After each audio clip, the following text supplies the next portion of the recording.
Nicolas Cage, so many movies. Sometimes there's rage and sometimes there's boobies. Adam Harvey and an unsuspecting guest.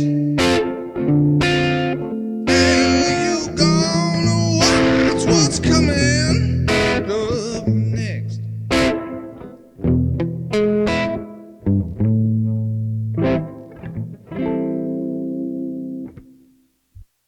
Welcome, bitches. Welcome to the Cage Against the Machine podcast. I am your host, Adam Harvin. Today's guest, Eric Stone, and the artist only known as Lindsay.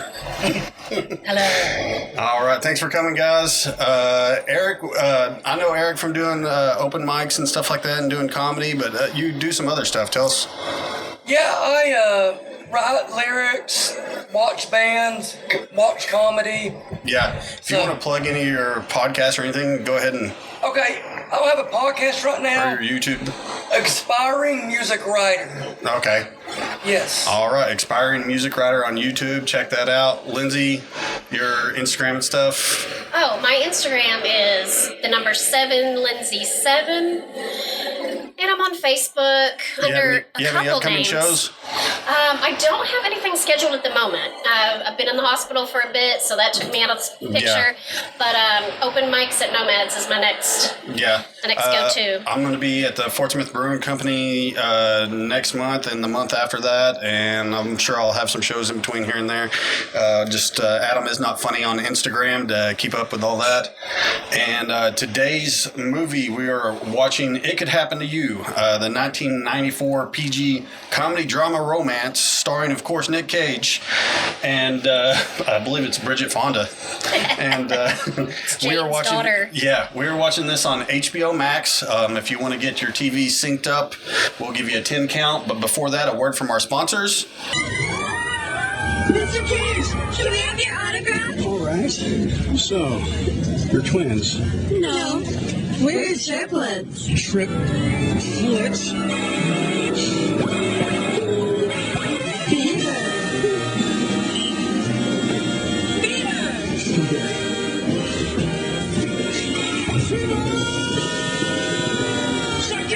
I'm on my way, Japan. Pachinko maker sound killer.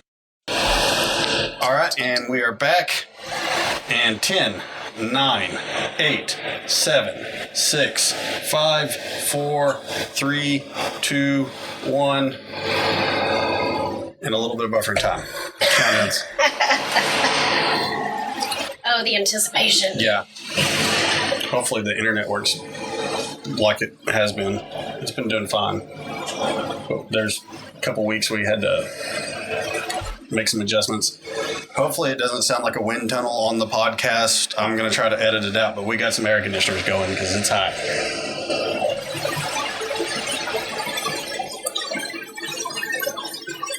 It might look like I'm crying, but it's sweat. Yeah. We'll probably be crying by the end of this. Yeah, that's true. It'll all blend together. I always make sure I have at least one girl on here for when we do chick flicks. Oh, God. So, that's why the fuck I'm here, thanks. Yeah. I keep it... Oh, God. Some mild misogyny and slight racist, because I'm going to have Zebediah No Fire come do Wind Talkers. Wow. You're a horrible person. No.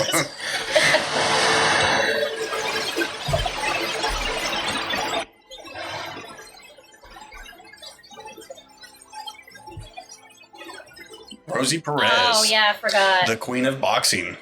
Never heard of her. Yeah, apparently she's like the go-to in boxing. I think she's actually like been an announcer at some boxing matches and shit like that because she knows her stuff. Yeah, she's got the mouth and she can actually physically back it up. Yeah, and she's been in some stuff recently. I mean, kind of. Pineapple Express. Oh. She's a cop in Pineapple Express. I forgot about that. Nick Cage is a cop.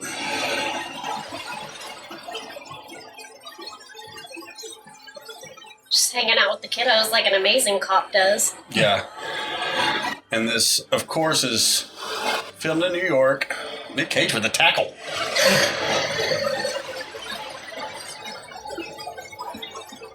Uh-oh. It's a good way to become more handicapped. Now, if I'd known that scene was in here, I would have Zane in here.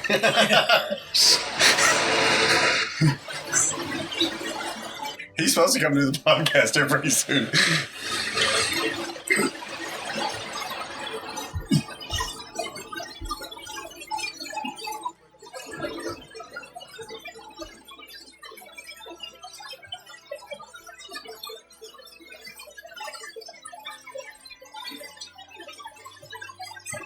Oh, he delivered a baby? No way.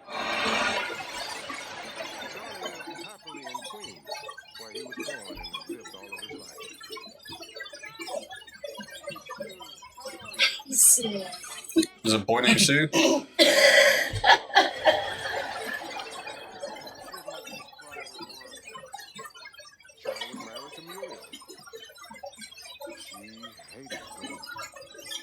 I feel like that guy was in a lot of stuff in the 90s. Yeah, he's definitely a familiar face. Oh shit, is Rosie his wife? I guess so. I thought it was a story like the Fonda, like they were going to end up together or something. I don't know. Yeah.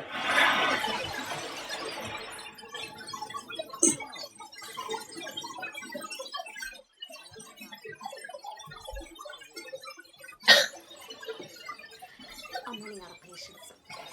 I tell you, I'm a person who needs money. I just watched White Man Can't Jump. That's pretty much the same character.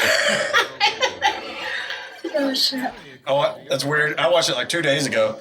Your Honor, those charges were referred by my ex-husband, Eddie Biasi, the actor, after I threw him out. The bank is not aware of your divorce. Well, it's because we're not divorced yet. You know, I told him, I said, you have to tear up the credit cards, and he promised that he would... If you're not divorced yet, you're still liable for any and all debts your husband may have incurred. That's the law. But I am divorced in my heart. You know, I mean, and that's what counts. That's just like a woman trying to make an emotional argument in court. Please. Everybody should know that before they get married. Yeah. Probably not. Probably you've had good luck your entire life, which is great. Which is the opposite of me. He said, does this look like the face of a man who doesn't know how to satisfy a woman?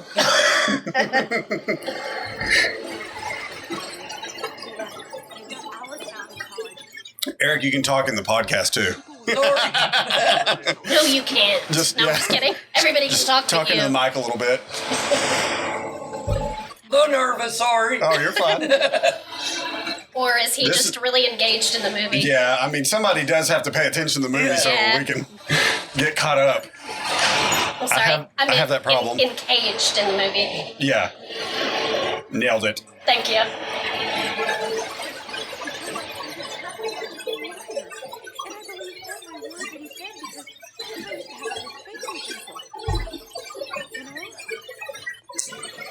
More believable than Amber Heard in court. You read my mind. Yeah. You read my mind. She should have watched this movie before getting on the stand.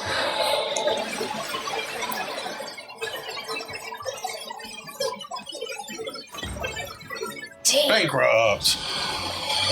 Happens to the best of us. Now you can't file for bankruptcy. The damn student loan debt stays with you. Yeah.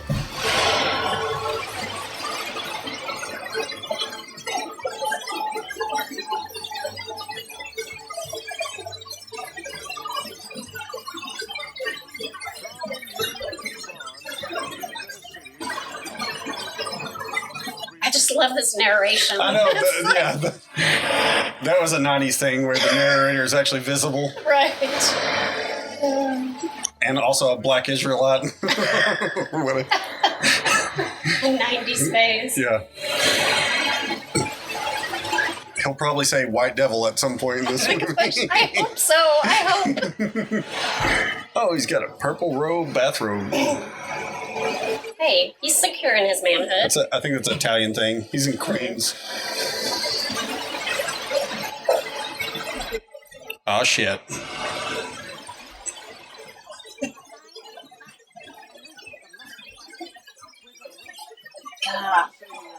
I'm going to be laying in bed later tonight trying to do her accent. It's going to be so bad, but I look forward I'm to sure it. your husband will love it.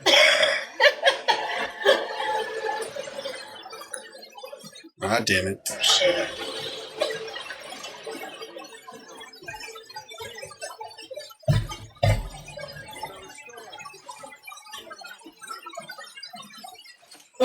Like that's Nobody ever stuffed does. a Latina.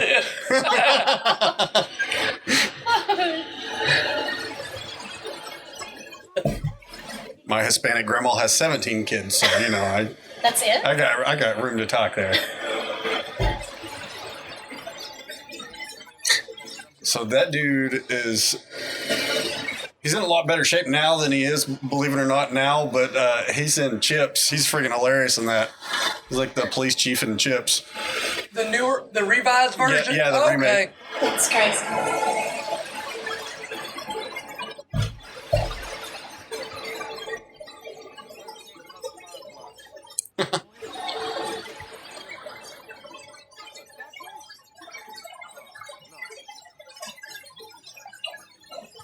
The cafe with no name? Those are payphones, kids. Yes, with cords and everything. I like pointing out stuff that people are too young to remember. When we watched Valley Girl, it was hilarious. Oh my gosh. All the slang terms from the 80s. Hey, I had a doctor to be in the hospital. I was having some anxiety because of a procedure I thought I was going to have, and she told me cool beans as a reaction twice. Nice. And I was like, there's just something about cool beans coming from a doctor. I just didn't trust her after that. I use profanity. Every doctor I've ever tried to make laugh don't like it. Yeah. They have no sense of humor. Oh, what? I watched Funny People the other day when Adam Sandler has cancer in that movie. Is that his newest movie? No, it's pretty old, but it's Seth Rogen's in it, but they have he's in a couple Adam Sandler movies. The real tall, like Icelandic looking dude. Yeah, and he's like 7 feet tall, but he's the doctor. And he's like, even when you have good news, it sounds terrible coming from you. It's like.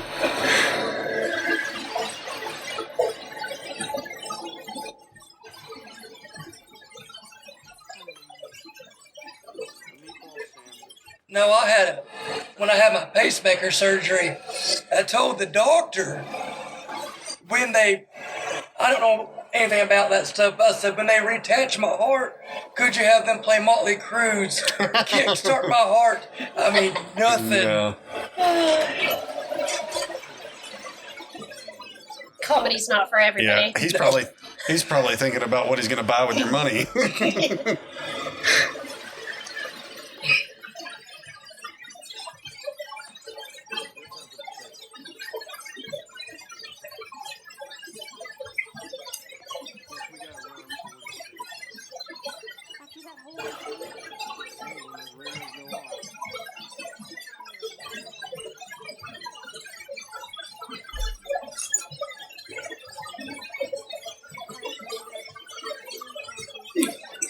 So she takes her glasses off in between.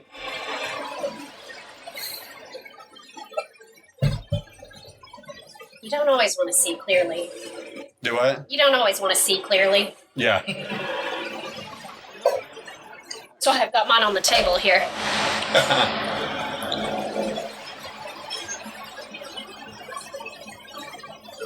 I need to get glasses, I just hadn't done it yet.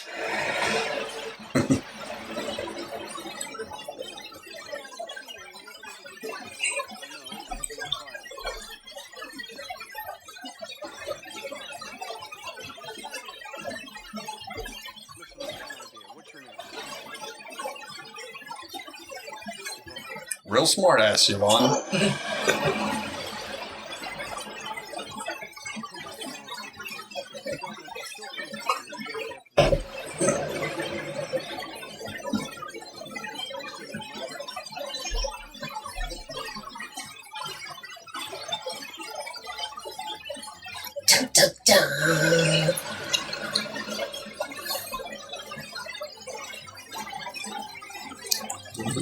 When you were a waitress, did you ever accept tips in a lottery ticket form? Oh, yeah.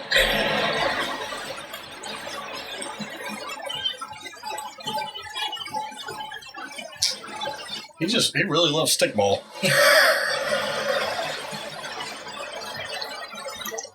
This is kind of like prime, like in shape Nick Cage. This is probably around the time he was supposed to play Superman, and just past Con Air and Face Off and all that. So Tim Burton was going to do a Superman, and it fell through. But he was going to be Superman. Really? Yeah, he had long hair. This is really goofy looking. I want to see a Tim Burton Superman. Yeah, so when Tim Burton did the Mr. Freeze Batman Forever or whatever, that was Tim Burton, and they were supposed to do a Superman around the same time. Man. And Nick Cage was going to be Superman. It fell through. Huh. And I want to say Kevin Smith had something to do with it, too. I think he might have been a writer on it. Crazy.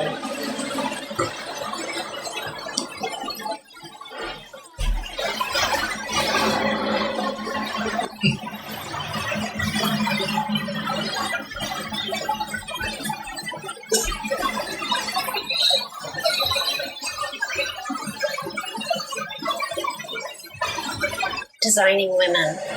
I was like, what was that show? I remember seeing it. Oh, really? Yeah. It was terrible. I mean, I thought it was terrible.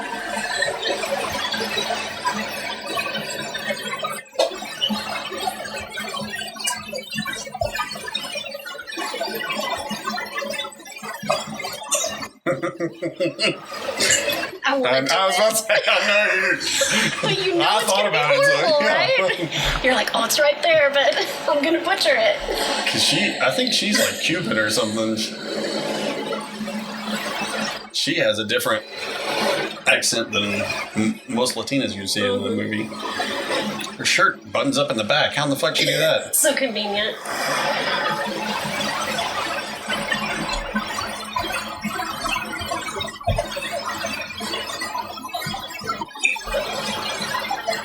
If you're a single woman that wears a shirt that buttons up in the back, she must have a really good trained cat. Wow.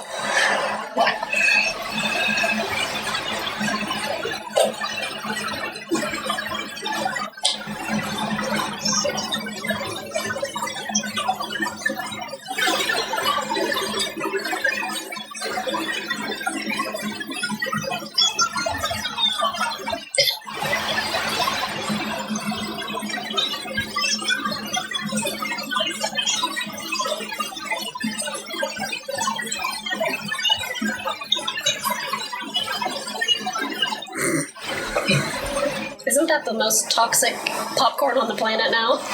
With the aluminum foil? Yeah, probably. It's so fun to watch, though.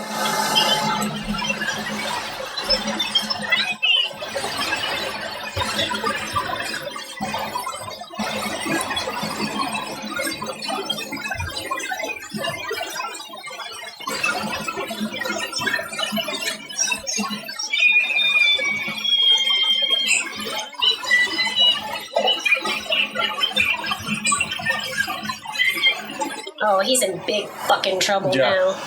So this is based on a true story. Oh, okay. Yeah, it kind of.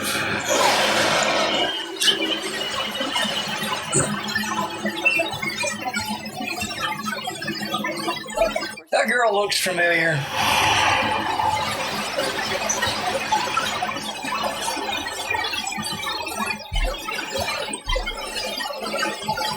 I don't know.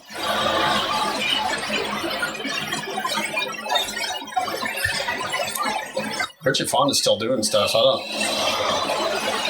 Still looks pretty good too for her age.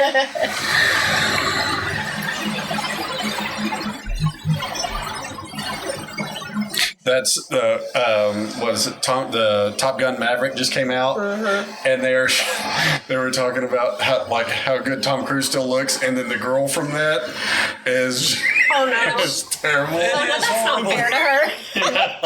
I mean, fucking Tom Cruise. I mean, I forgot. I was watching some podcast and they should have just went with it and made Did Tom Cruise come home to a pig? That poor lady was probably like, why? Yeah, like, she just just keep it looks on like- him. Why are they showing my picture? She looks just like every 4th grade teacher now. So it's like, I still need to watch that movie.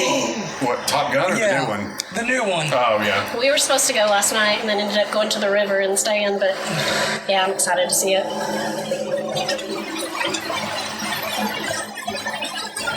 A lot of movies I need to see. It's so damn hot right now. I don't think our air conditioners are even doing much.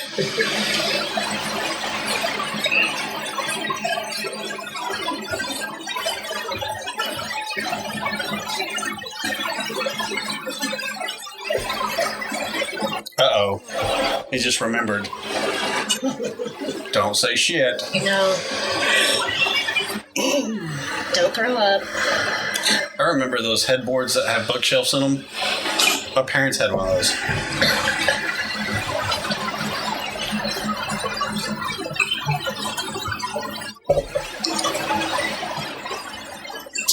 Mistake.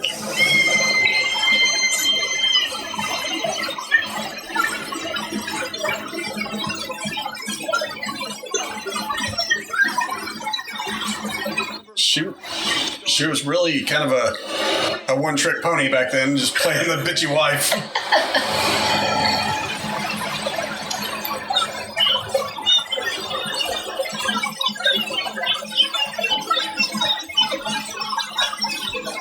Through the slot machine.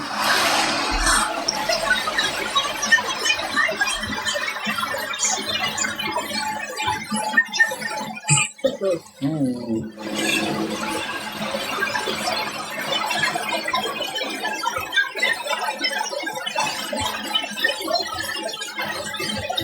That makes sense. That's,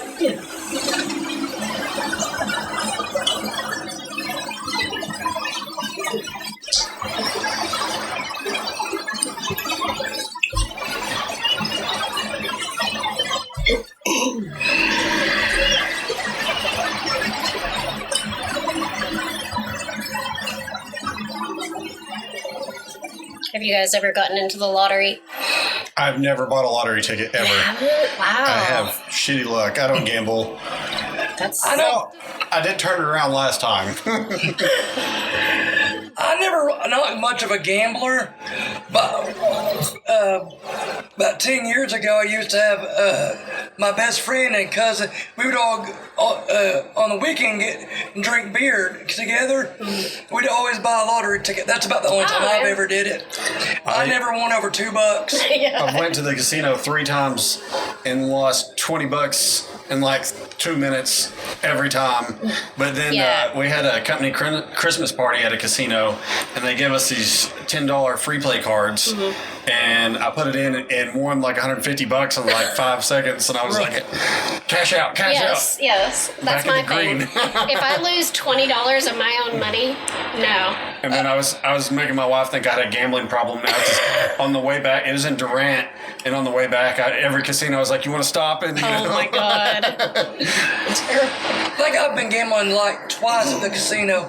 First time was beginner's luck at $125, but it's not for me. I have too much anxiety. Like, I would probably love playing blackjack, but there's no way I could sit there and like lose money. Yeah.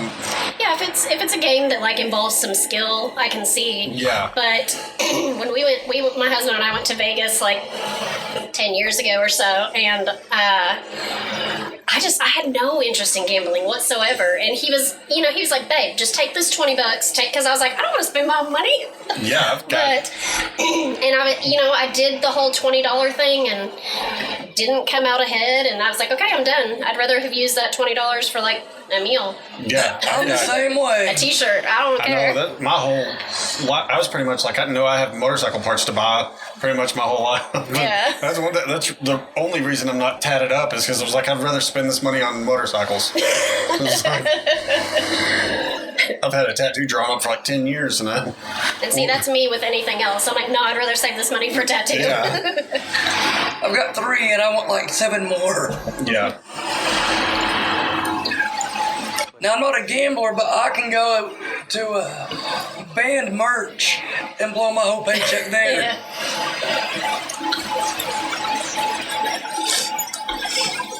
See, we were pretty woke in the 90s. We got some gay dudes there. Yeah. I mean, it is Queens, though, but...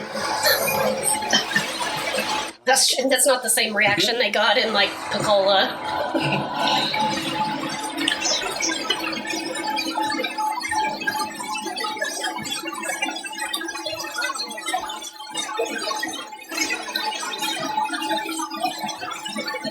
This is before they started buying neighborhoods.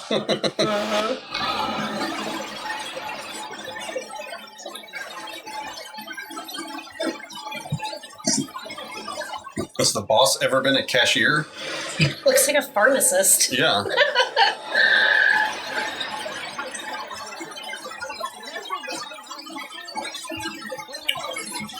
Mika. She's not an MMA fighter. She's a damn waitress.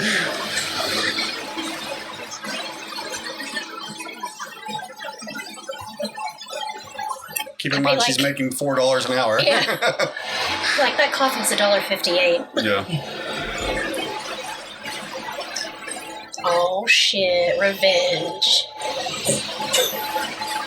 Oh, this is like waiting. If they're going to start doing the... they're playing the game with the balls in the back.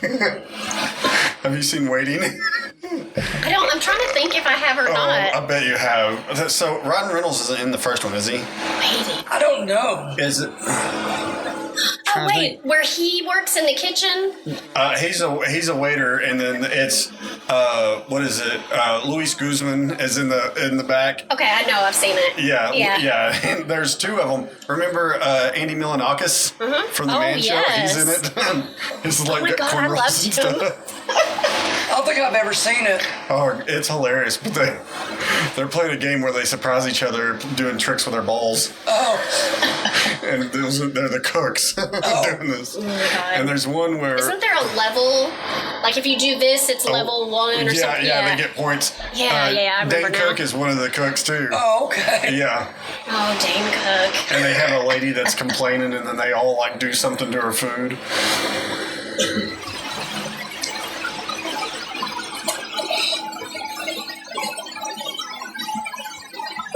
Hold on.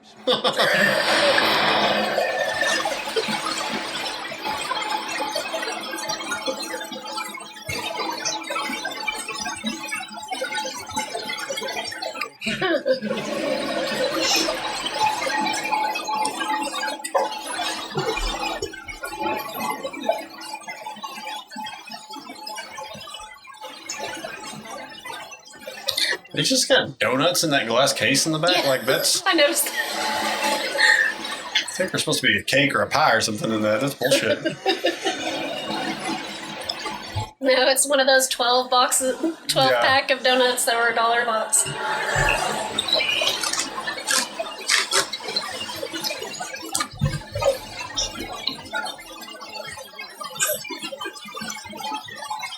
Nice.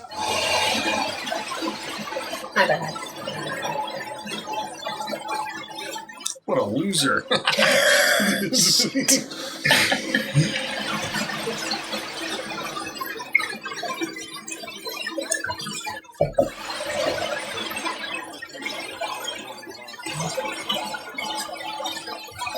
he just give her double the tip? He could. She wouldn't know. Why does he have to be so damn nice?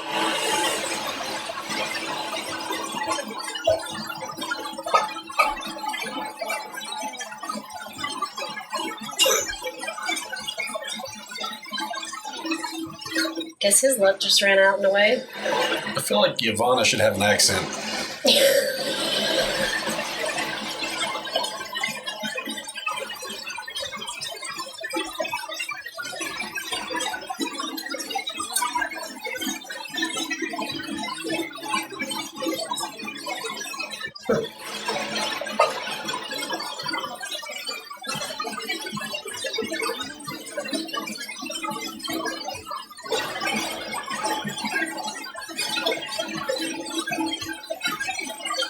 And she hits the floor. Yeah. Yeah. That's the appropriate reaction. Yeah. She's like, I need to know this is real before I punch my boss in the face. Those YouTube videos of people doing fake lottery tickets are fucking mean. Oh, God.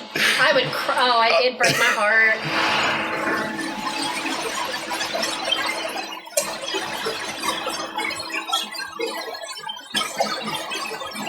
I mean, really, though, his wife... I mean, I get it. It's $4 million when... But, I mean, are you really that mad that you're only getting $2 million? She is, yeah. She is, right. The fact that it could be $100 if you're splitting it with another woman. Yes, like, yeah. That's a problem. Right. If it was a dude, she'd be like, what are you, gay now?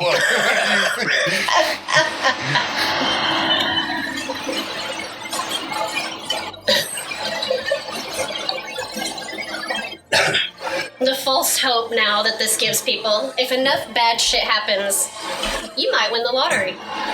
Yeah. That's what all those crackheads are thinking at the gas station. Don't give up.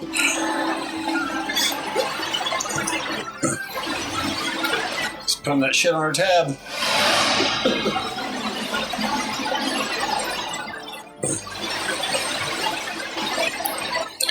Man, you just put ice cream on my meatloaf? Bitch! Ruined my burger. Bye-bye, go in the house. I love it. He's making a normal thing, crashing the podcast. I saw you, dude. Hello. I'm gonna leave it rolling. Don't talk. Thanks, come here, bub. Don't you...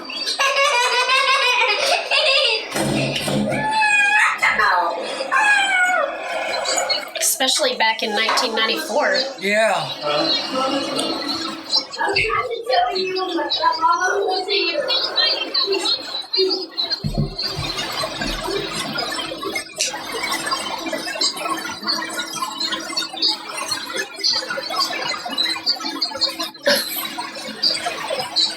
What a saint.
Y'all aren't talking. No, sorry. We were so enthralled. Is there some excitement going on? This is when all the hubbub starts for real. All the cameras, lights, camera action. Uh-oh.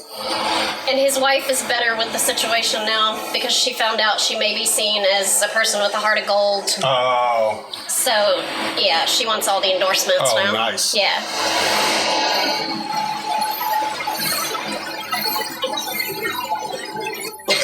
I love it.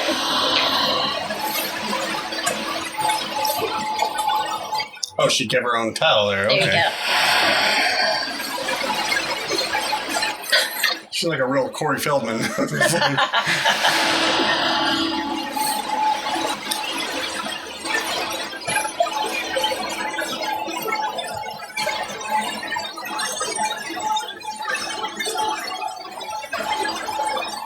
They gotta end up together, right? Yeah.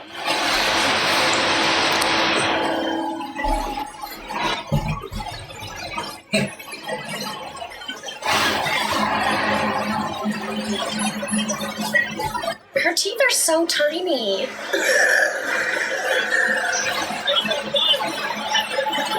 Ooh.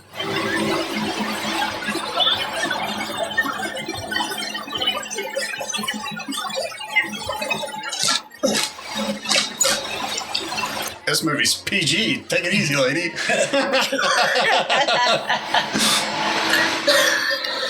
Oh, I've had my fair share of tips, let me tell you. What is that lady on the left wearing?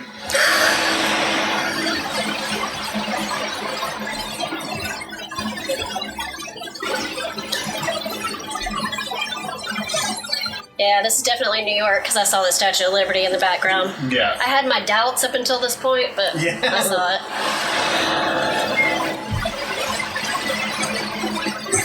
Oh, Think the give Times me Square- some narration. The Times Square TV's a little better than that now, I think. Watch them blur out the Trump Tower. You know they cut him out of, what is it, Home Alone 2? Really? When he shakes his hand or whatever and going to the toy store or something. But yeah. Apparently when they show it on TV, they cut that out. Crazy. I've always wanted to go to New York. I don't know why. I've never been there either. No. I would want to live there, but I'd like to visit there. I would like to use my vacation to go do comedy for a week in New York. Oh yeah. Just do open mics.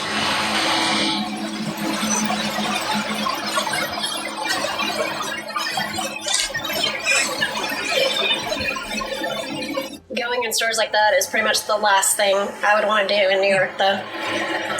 Need a fur coat. I've got enough. I've just got the 2 closets already full. Oh, yeah. So I don't need any more. Yeah. They just threw red paint on her. Fur coat. Money well spent.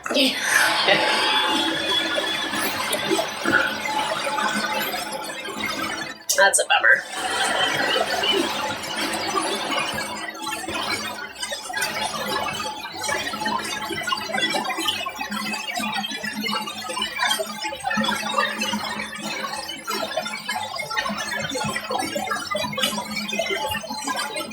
That I lady's think they're kind of a pissed. little pissed. That looked like AOC. She's like, is that a Tiffany's box?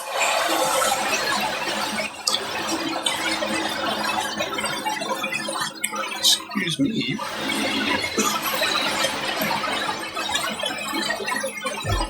So this movie, let's see, release date was July 29th, 1994. I was 7. I was twice your age. Actually, I was actually 6, about to be 7. Oh my gosh. Oh And no, I then- can't do math. I was almost 14. And then, so it had a budget, estimated budget of $20 million. Damn. Box office opening was $8 million, and it's up to almost $38 million now worldwide. Incredible.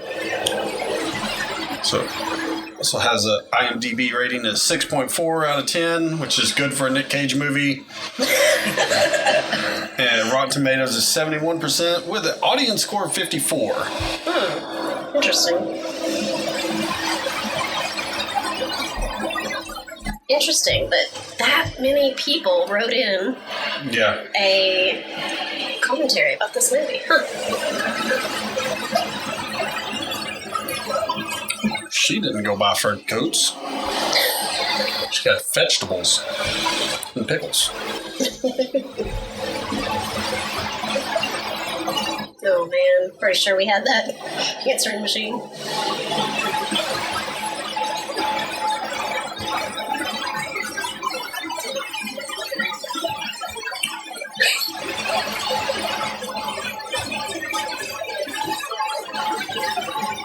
Ew, gross. Ew.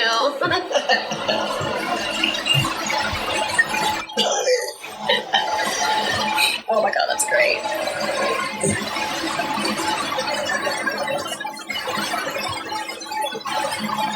Oh yeah, fix your hair. That'll get her. Yeah. She hate when the wisps go to the left.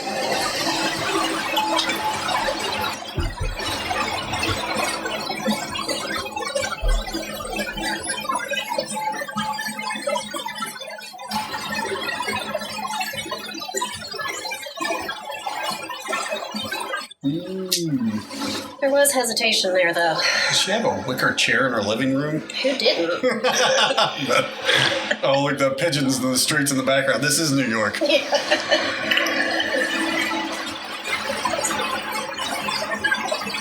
Oh, okay.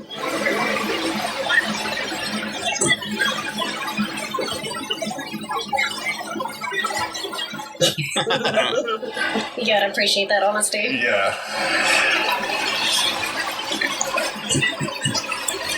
Anthony Zinhauser has a hilarious joke about he's like, I'm from New York. He's like a real, he's like the real New York, where he's like, the other day I was walking down the sidewalk and I saw two homeless people fighting over who gets to take a shit in the trash can next. Like, oh God.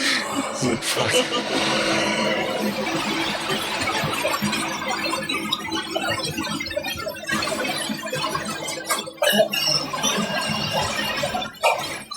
Uh-oh.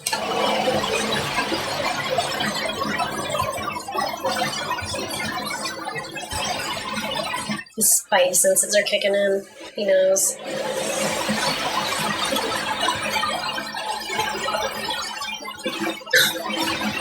I'd be so afraid to shoot myself in the dick. I was like, who cares like that?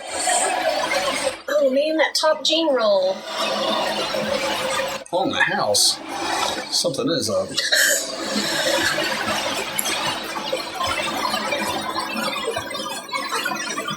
It looks like Ollie G holding up the store. Why's he got favorites? Yeah. It's racist.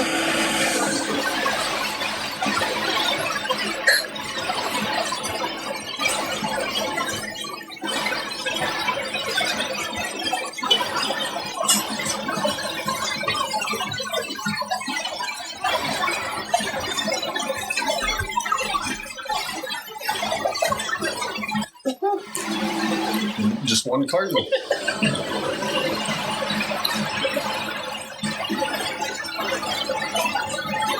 Got a 6-shooter.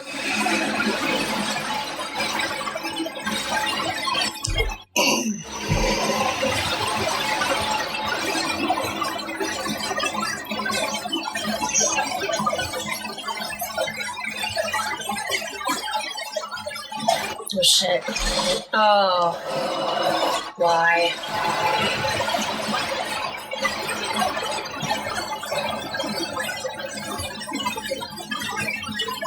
When you're robbing a store and you take the time to check the basement.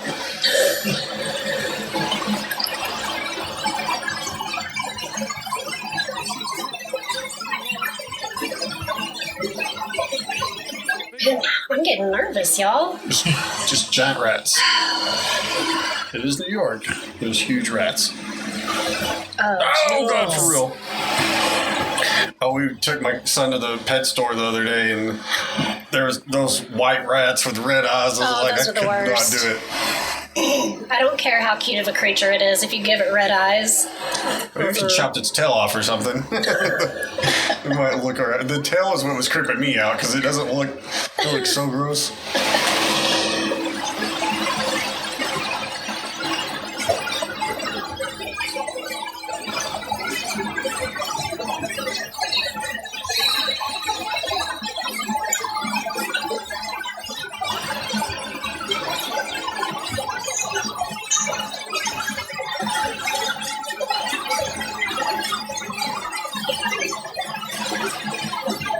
Great acting. Great acting. She's a genius. That's the problem with her.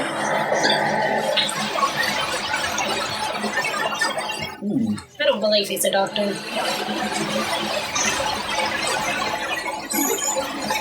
Yeah, can of Hormel chili was better than the gun, I guess. I was going to ask, was that tuna?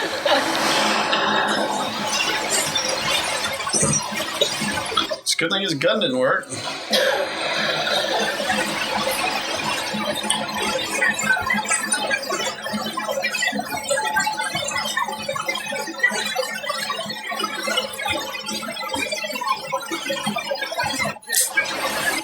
out to be a hero, and he done and went it. He went and done it. I'm dyslexic when I talk. I don't know. Oh, he got shot in the arm. At what point did he? I guess he holstered his gun to pick up a can of. He had a gun in his hand, then picked up a can. But choose your weapon wisely. Yeah.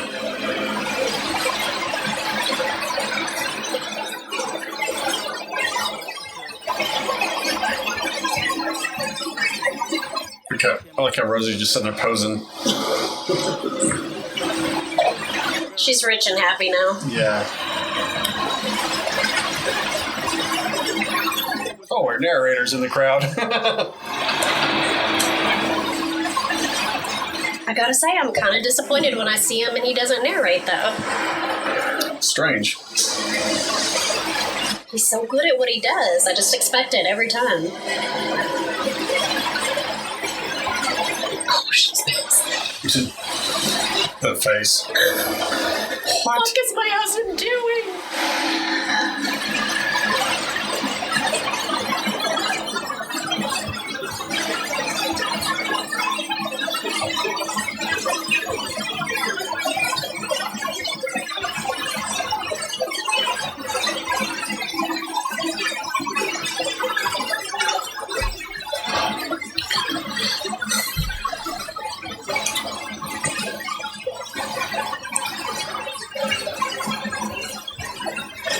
Old Pepsi.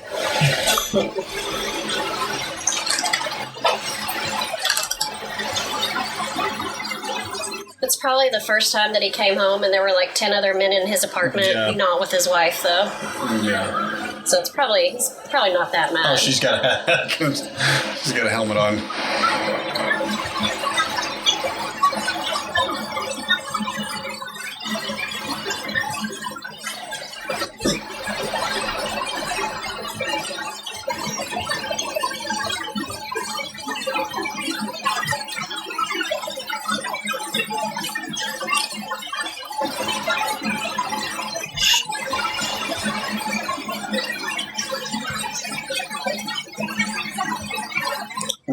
Nailed it. Yeah, she's hardcore.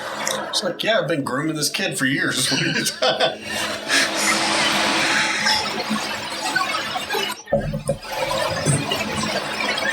kind of has like blonde highlights in his hair or something like.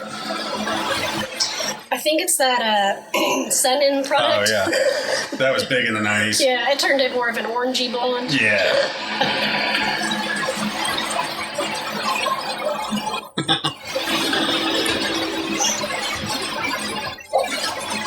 Pre-Uber.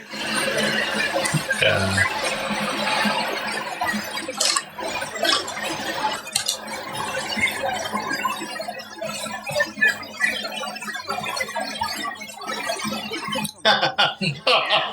Oh.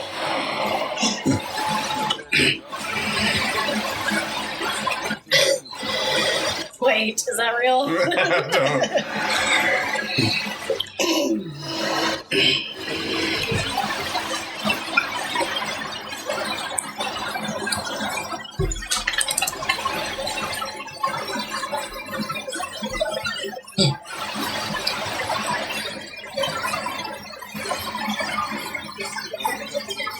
Oh, damn. It's got a name now.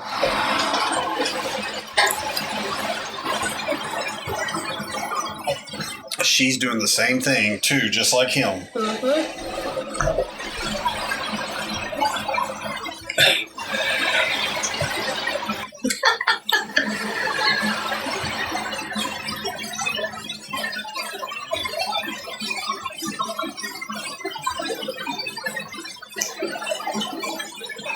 Was that Cheech?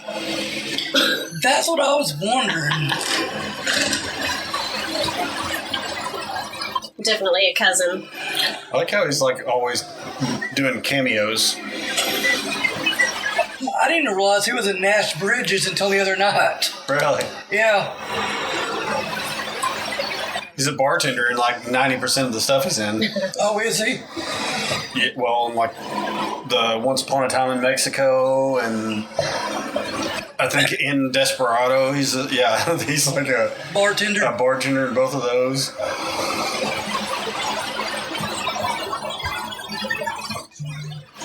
I'm not sure if Johnny Depp's supposed to be Mexican in that, in Once Upon a Time in Mexico. He's in it. He plays Mexican well, if not. Yeah, well, he played Native American. I've never seen that, but played Native American in, what is it? What the frick is that one movie? I know what you're talking. The Lone Ranger. Yeah. I didn't care for that movie, though. I haven't seen it. Where he plays Tonto. I'm pretty sure I fell asleep during it. Any movies that I watch at home, I fall asleep in. And then I spend the next day watching them. That's kind of how this podcast got started. Was because we were watching some like Netflix movie, and it was about a home invasion. Mm-hmm. And I fall asleep like 10 minutes into it, and I wake up, and Nick Cage is in it, and it's a home invasion movie. Mm-hmm. So it made sense. And then at the end of the movie, I saw the title was different, and I was like, wait. I turned to my wife. I was like, did you change the movie? And she was like, yeah. And I was like, oh shit, I fell asleep. I didn't know that you changed the movie. It just made sense that Nick Cage was in this. Gosh. I was like, shit. It's like, you can put Nick Cage in any movie. It's true. That's hilarious. And a star was born. It freaked me out because I was so confused because I was like, where in the fuck? Like, I woke up and I was like, I didn't know Nick Cage was in this. And then she just acted like it was the same movie. So, like, she didn't say shit. That's great. Because I guess she didn't know I fell asleep. But that is not an actual Arab.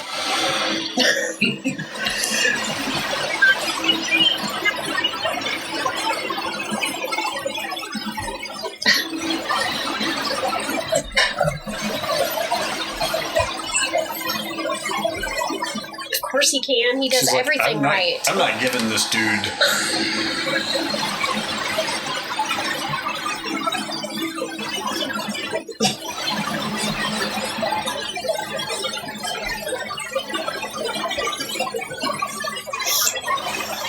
Oh shoot, his wife is on that boat. Oh yeah, she's probably sucking off some millionaire right now. Oh, that's a bummer.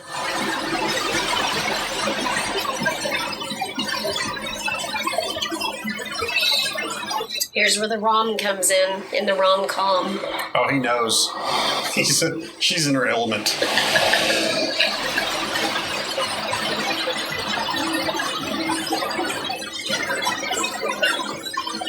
Holy shit, was that Joey Diaz? Who's Joey Diaz? Joey, he's a comedian. He's like one of those guys like Luis Guzman and stuff like that, where he pops up in every movie. Yeah, he's in fucking basketball. He's in like every Italian. He's Cuban and he's in every Italian movie ever.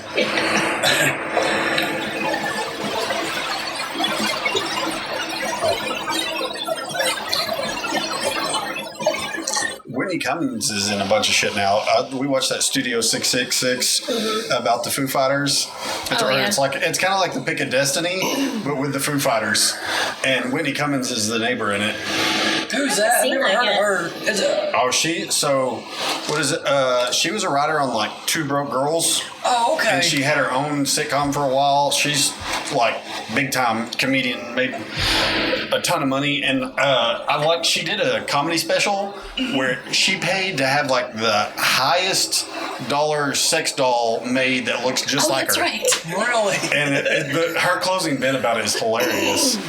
That was creepy as shit. It's so funny. She was like all the owners of all these high dollar sex dolls are in like a forum where they're talking to each other, and she was like, she got logged into it or whatever just to see what it was all about, and expecting to see all these creeps, but they were all talking about putting makeup on their dolls. Yeah. And we're talking about how expensive makeup is and shit. It's a pretty good bit. But yeah, she had a full-blown sex doll, like a $50,000 sex doll. Damn. On stage with her, because it like talks and everything. What was her name? Whitney Cummings. Whitney Cummings.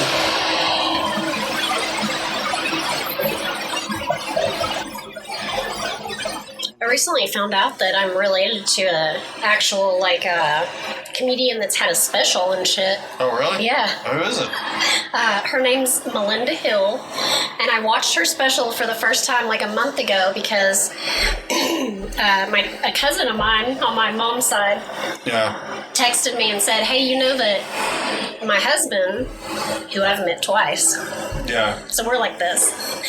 His sister is a comedian. Like, you need to follow her and look at her stuff." And it's true. Like, she just went to Dubai and did like a show over there. Like, she's traveling and shit. That's sketchy.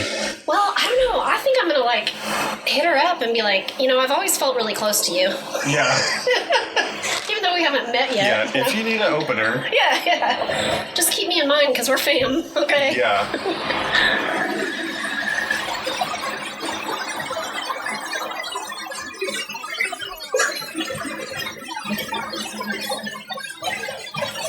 Who wouldn't want a kid named Al Pacino? Oh, Nick Cage has no room to talk. His son's name is Kal-El, or what is it? It's Kal, because, you know, Kal-El is the name of Superman. Oh, wow. Yeah. I knew it was something weird, but I couldn't remember what it was. Yeah, Kal-El is like the real name of Superman. Yeah. And that's one of his son's names. And I think they like legit changed their last name to Cage. Oh, is Nicolas Cage not his real name? No, his real name's Nicholas Kim Coppola. Okay. He's Francis Ford Coppola's nephew. That name sounds familiar. He's a big, huge Hollywood director. Yeah. Okay. And that's why he changed his name, because he was like, I didn't want, you know, people. Really, what it was on Fast Times at Ridgemont High. Apparently, they were all making. He's like 17. He's barely in the movie, and they were all making fun of him because his uncle's a big director and stuff. He wasn't listed as Coppola in that movie, though, was he? I think so. I think really? his name is Kim Coppola. In the Oh, wow. But yeah, he's not even. I mean, he's in it for like 2 seconds. Yeah. He's like a cook. He doesn't have any lines in it. Oh, does he not? No, he doesn't say anything. We watched it last on the podcast last. I need to watch that movie again. It's pretty good. This movie's really slowed down now. Yeah. It was pretty good at the beginning. That's what happens when they try to do the romance. Yeah.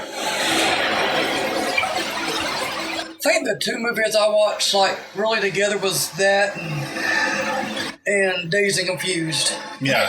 I love that movie. Movies always come out in like pairs. Yeah. Like that, where they're real similar.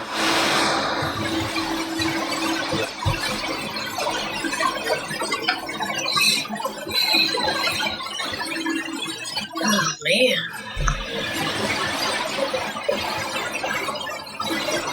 Oh, we're moving on to dancing now. It's so sudden.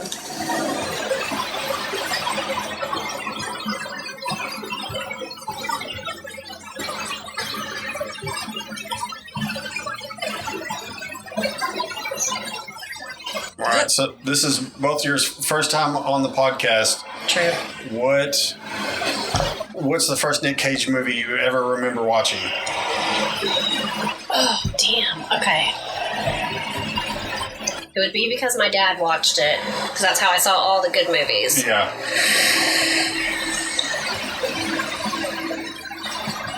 Oh my gosh. And that's one thing that's like, back in like the 90s, you just like caught it on TV, so you never actually watched the whole thing. Yeah. You're like, you started 30 minutes into it or 15 minutes into it. Can I cheat and look at a list? Oh yeah, go for it. Okay. Because I can, if I see it, I can tell you. Mine, I think I remember, was Drive Angry. Oh really? Yeah. Which Amber Heard is in, right? Yeah. So yeah, because you're a youngster. What are the chances of that? That's crazy. Yeah, that's yeah. Eric's quite a bit younger, so yeah, that makes sense. But yeah, we haven't done Drive Angry on here yet. I don't know that I'm pretty sure I've seen it, but I don't remember it at all. Yeah, I can't remember anything about it. It's a really good movie. My grandma watches it like all the time. So. Really? Oh yeah. It was a grandma movie, huh? Yeah. So I would say probably Raising Arizona was not the first I saw, but it was the most watched during that whole I kind of late remember 80s. my parents watching Raising Arizona when it came on TV. Yeah. And that's kind of the first one I remember watching that he's in. And then definitely Face Off is probably the one that I watched the whole thing. Mine, I think, another one was National Treasure. Yeah. Do you have a favorite Nick Cage movie? I don't. You don't? I haven't seen that many, though. Yeah, I'm eventually going to watch every Nick Cage movie, so that's kind of alarming for my mental health. You probably got well over 100, right? There's like almost 200, yeah. But I was going to start doing, at the first of the podcast, I was doing all the terrible ones first. Yeah. And I was like, I got to mix in some good ones and got to mix it up a little bit because this is going to drive me nuts. Because we kept watching them that just were pointless. You didn't know the point of the movie at all. And then some of them would just end and not wrap up anything. And you're just like, okay. And even some of the new ones still do. I mean, that Color Out of Space, I have no idea what the fuck that was about. I've never even heard of that. It's like a sci-fi movie, and it's just wild. I have no idea. It had something to do with aliens, I think. Some of those get too far-fetched for me. There was a movie I was watching with my grandma one time. It was so stupid. We turned it. I mean, you couldn't get the plot or anything. Yeah, there's a lot of the cheaper Nick Cage movies that are like that. And I watched a series of them here on the podcast where they're like all really shitty B movies. And I was like, all right, we got to start watching like a good one every once in a while. Yeah, right. And really, the 80s and 90s ones have been like pretty good movies. It's the 2018 era of Nick Cage is where it starts going downhill when he's on his 4th or 5th divorce and he's really just cranking them out. Yeah, he's like, I'll take whatever I can get. Yeah. The Outsiders was one I watched a whole lot too. Is he in that one? Yes, he's in Outsiders. Oh shit. That was my mom's favorite movie. That was a good movie. Nick Cage is in shape in this one. Look. Oh yeah, he's got some chest and shoulders going on. He looks like he's like 8 feet tall too, but that may be the high-waisted jeans. He's only 6 foot tall. But you're saying it's the jeans. Yeah, that's 90s in shape. Now this is pre-steroids. Right. Oh shit! It wasn't about the bulk. Wait, is he rollerblading? Is that the same turn from fucking Big Daddy? I swear it looks just like it. Oh my gosh. I swear that is where the kid's throwing the sticks out and wrecking this. I started watching Happy Gilmore the other day. Oh man, we watch that like once a month at my house. That and Billy Madison. That was the first movie of Adam Sandler's I saw. It was on VHS. I rewound it, watched it, 30, 40 times. Oh yeah. I had that. That was Adam Sandler movies were like, I'm quoting Adam Sandler movies all through middle school and stuff like that. Well, I was real sheltered growing up, so like that was like rated R to me. Yeah. Oh, I was watching Steven Seagal rip people's throats out at like 6. That's kind of how our parents were real lax with. But you weren't allowed to see boobs. Then my dad would cover your eyes when the boobs came out. Oh, that's and funny. then you were fine when he's ripping people's throats out. Funny thing, when we went to see her, me, my mom, her sister, and her kids went to see Titanic when it came out. Oh God, yeah. And Mom's like, "Don't look at the boobs." I'm like, "Okay."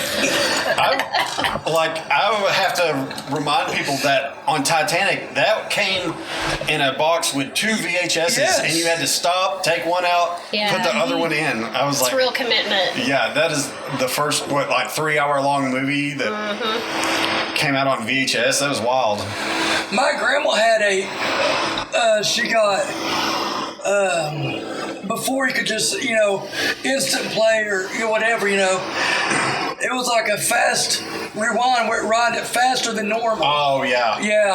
Like a separate The hopped up video. VCR. Yeah. And Oh, it one that cleaned does. it. So it's like what they use at the video store Yeah, when It's not a VCR. It's the rewinder only. Yeah, I feel you.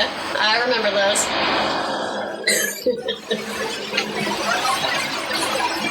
I just watched the documentary the other day about the last, oh shit, are you shitting me right now? Blockbuster. Oh, really? The last Blockbuster store that's still open. I thought it was this Man. one down here in Fort Smith.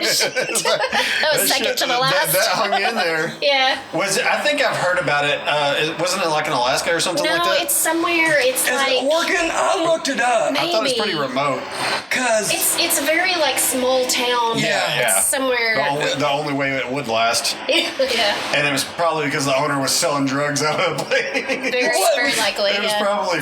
it was funny that y'all brought that up because I bought some furniture off a buddy of my mom's because I still collect DVDs. I refuse to go just anything.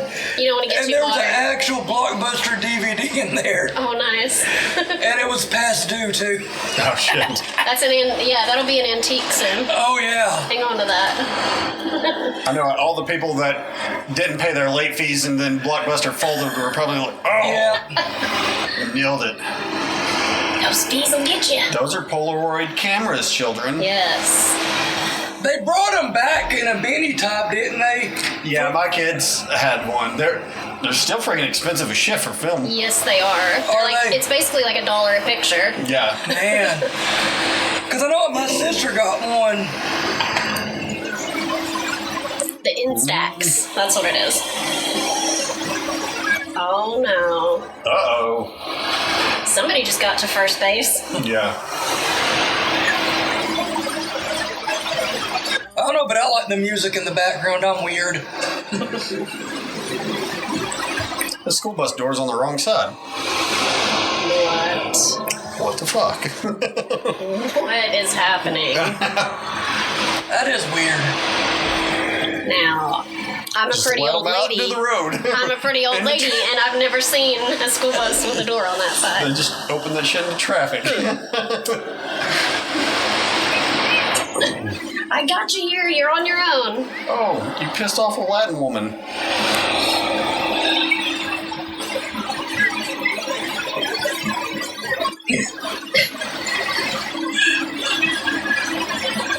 Uh-oh. I didn't catch that one. I caught Pendejo.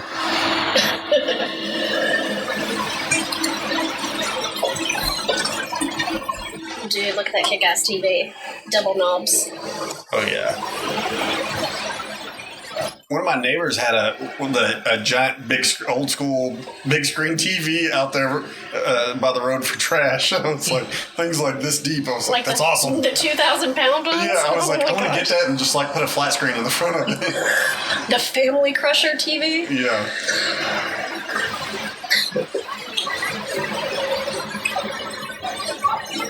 He's like an evil Wall Street guy in every movie now. Yeah. Who is that? I don't. Sorry. He looks familiar.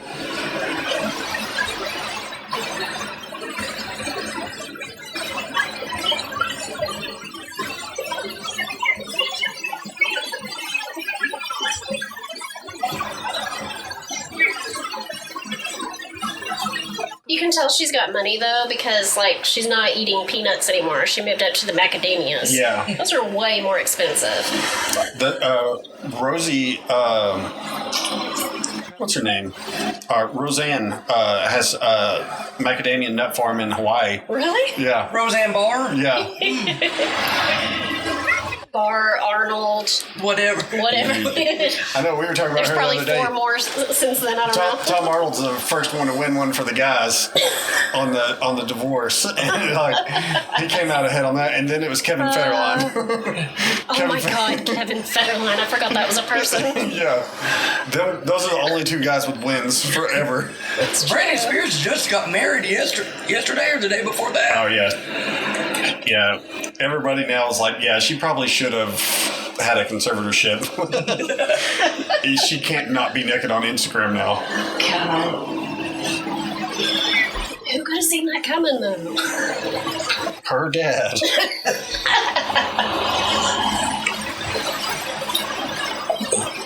Whatever happened to that guy that was like, save Brittany? Oh, he was on. Was it Tosh.0? They did a. I think it might have been Tosh.0 that they were like did a checked in on him. Man, I worry about him sometimes. Yeah, he's probably not so mentally stable.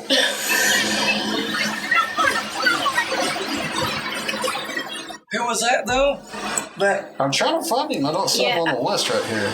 no, I was talking about the guy with Brittany that you're talking about. Oh, the one that That started the Save Brittany thing, or Free Brittany, or I don't know. It was a gay dude. I can't think of his name. He had like a big, he had a big following, but he was like an ultimate, like a fanatic of hers. He was he's pretty sure they're bonded for life.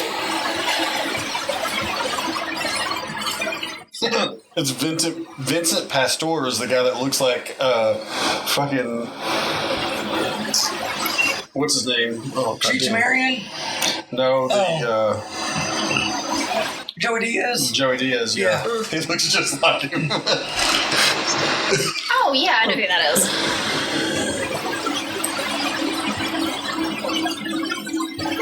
The dad from Step Brothers is on here somewhere.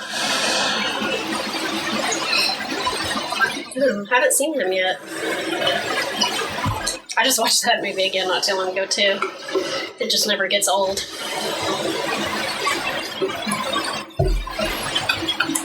Oh, son of a bitch. That's Stanley Tucci, I guess. The fucking her boyfriend? Her husband?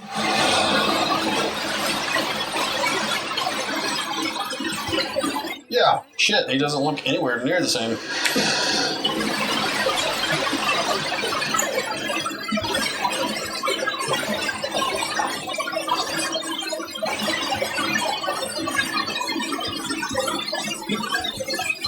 Yeah, it's that guy. He hosts one of the TV shows.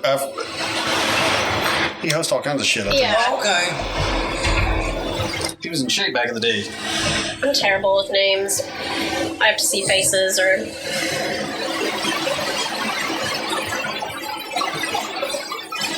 Oh. Powell was a big one in the 90s. In the movies. Hey, pal. We'll always be pals, man. We'll always be pals. It's the Young Guns 2 one.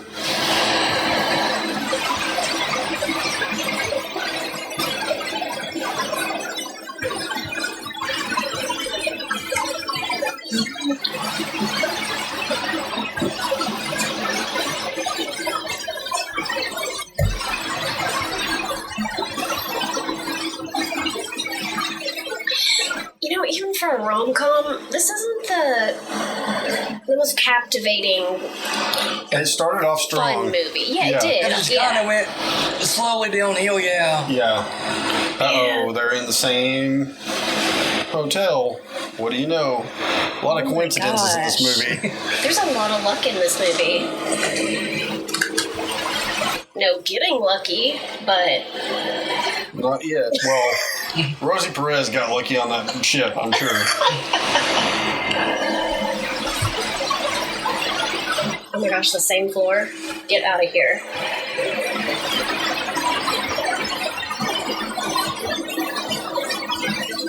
Oh, shit. Okay, so one thing that's fun to check out is what this released against. Uh-oh. So in 1994, we got The Crow, The Mask, Renaissance Man, Natural Born Killers, and Ace Ventura. Okay, this movie didn't stand a chance. No.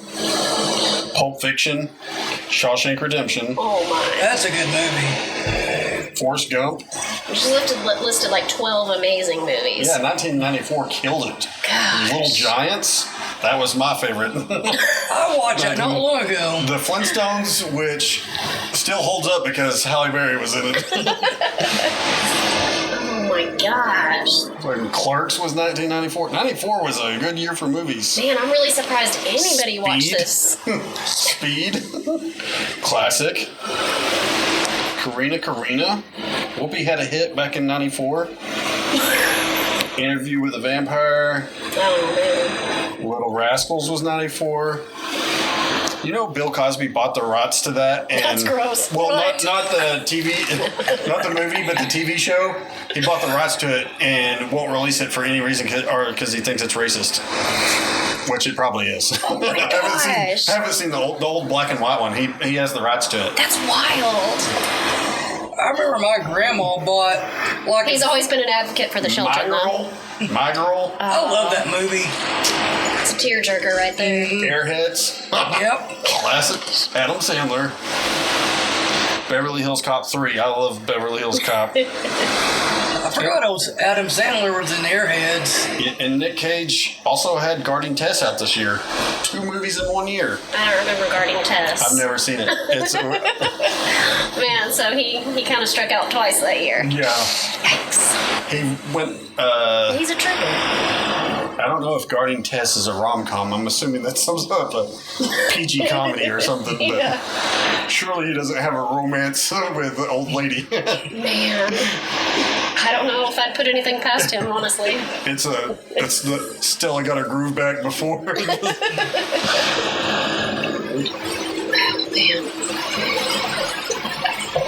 Yeah, there's some really stupid ones we got to watch on the podcast. Uh-oh. Here we go. It's getting hot. Finally. Remember, just the tip. Because you're married, jackass. You're ashamed for I this. think they both still are. I don't know.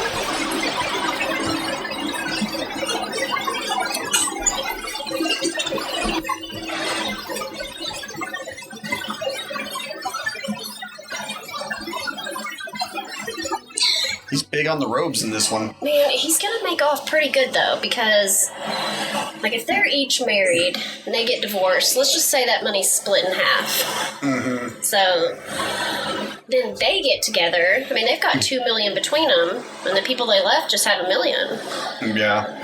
right? Is that Well, he's still going to be screwed, is that right? mathematically correct?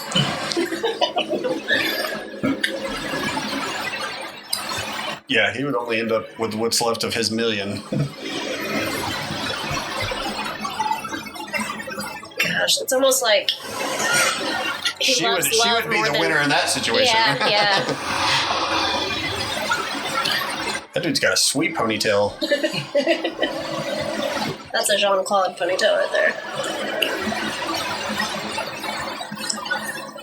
Just like Jean-Claude can't be in a movie without doing the splits, like Tom Cruise can't be in a movie without running full speed at some point. Which is hilarious because Tom Cruise is like 5'5", Yep.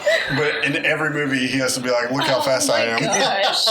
It's every movie he's in. It's like, I swear to you, if you go on YouTube right now, I guarantee there's a montage of Tom Cruise running. Oh, I bet there is. One thing I I didn't don't want to know watch it. that got me funny was he did Jack Reacher. Yeah, But in the books, Jack Reacher was like 6'4". yeah. You know, The new Jack you know- Reacher's pretty good.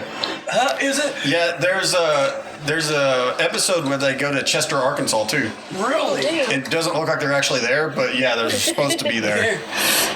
They're like, "This'll do," but like it's just a pond. So basically, they said the words Chester, Arkansas. Yeah, they say that they're in Chester, Arkansas, but it doesn't look like Chester, Arkansas. As somebody who's been there, we were looking at houses there one time, and we accidentally stumbled across what was clearly a cockfighting ring. Oh, they had a nice. sign on their gate at the front of their house. Man. For cockfighting. I was just like, "We should probably get out of here." Where's Chester at? It's past Mountainburg, like Okay. just north of Mountainburg. I couldn't remember, but And it is like stepping into a damn time machine. There's like one store, and it looks like it's from Andy Griffith Show or something. Nice. where I live, we got 2 gas stations, so we're doing somewhat good. Yeah. And a cafe.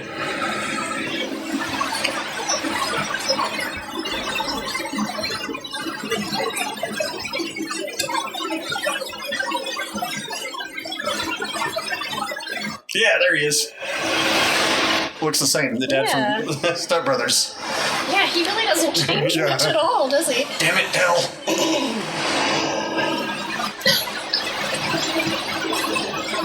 His hair's like white now, and that's the only difference. I think it's the same amount of hair. She's losing the whole heart of gold thing. Shocking.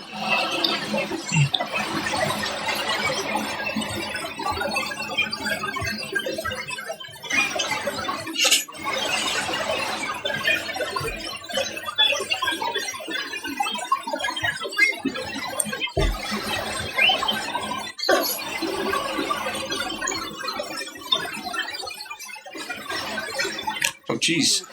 Don't assault her. I mean, now this is 90s. You can get away with that.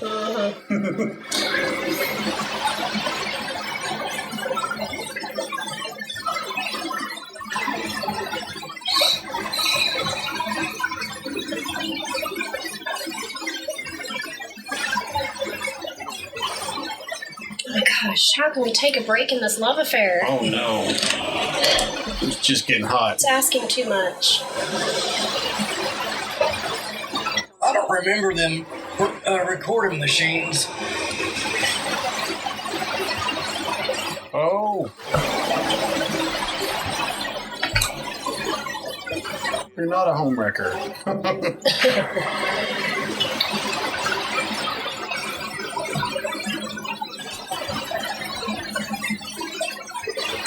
Oh, okay, he's getting like a little kid sleeping bag. That's hilarious.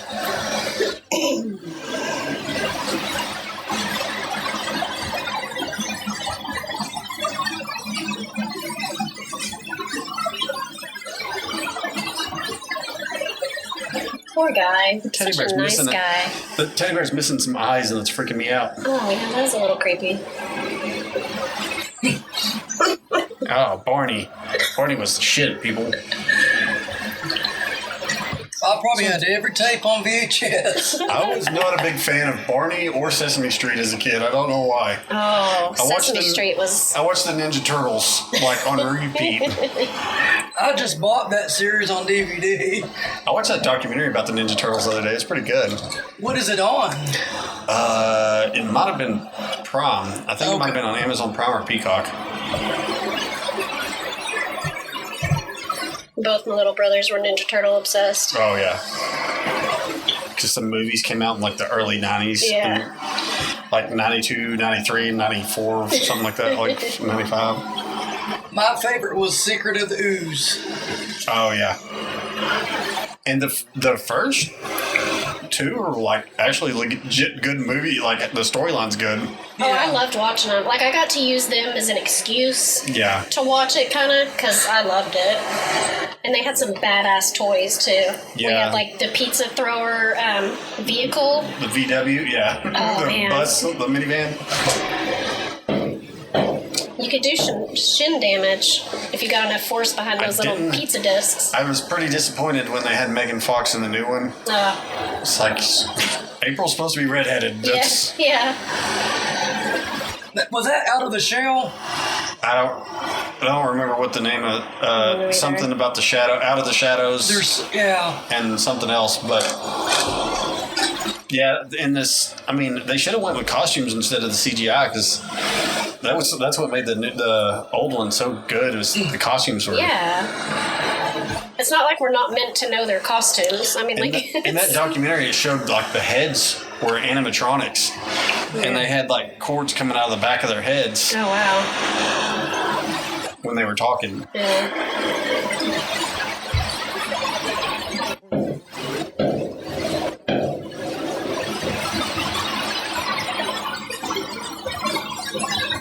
My cousin went to a not anime or something convention, and one of the girls that played April O'Neil was actually there. Yeah. Oh yeah. And she said that there's actually takes 4 people to play one turtle. Yeah. That's awesome. What I guess the second movie was the second or third one. They had a lot of famous people doing the voiceover, because like Corey Feldman was one of the Ninja Turtles. Yeah.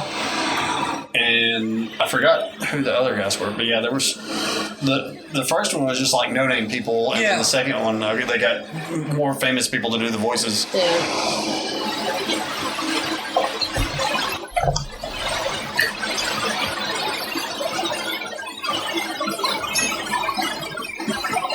Oh, Lion on the Stand.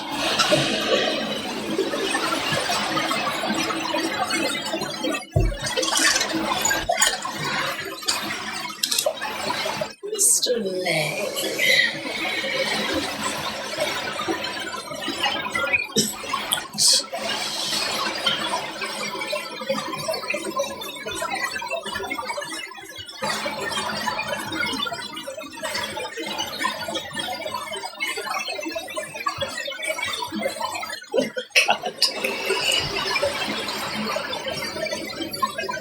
Oh, nailed.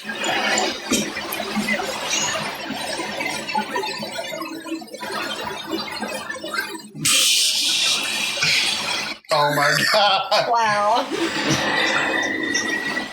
Amazing.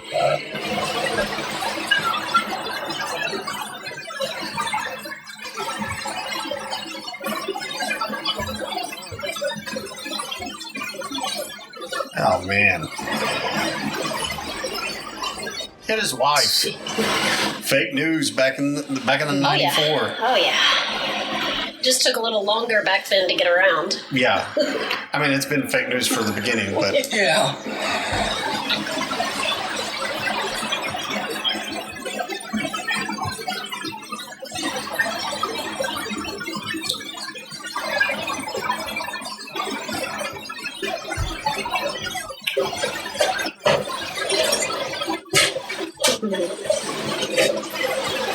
I don't know what we need sponsorship for Mountain Dew Hard. I've heard that that's like the best soda/beer combination there is. It's pretty good. I've never heard of it. Well, that's not how we get a sponsorship. Sorry. You mean everybody's talking about it, but Yeah. you weren't listening. My son accidentally took a drink of one the other day, and he kept jumping off shit saying extreme. It probably wasn't even the drink. It was probably those flaming Cheetos. No, I'm a 90s kid, and that's Mountain Dew was the big X Games sponsor when X Games was.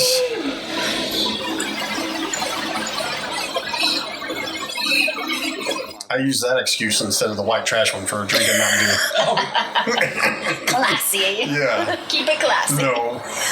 I was an extreme sports athlete, asshole. I'm a 90s kid too. Well, 86. I was born in 86. Yeah. Oh, so you're a year older than me then. Yeah.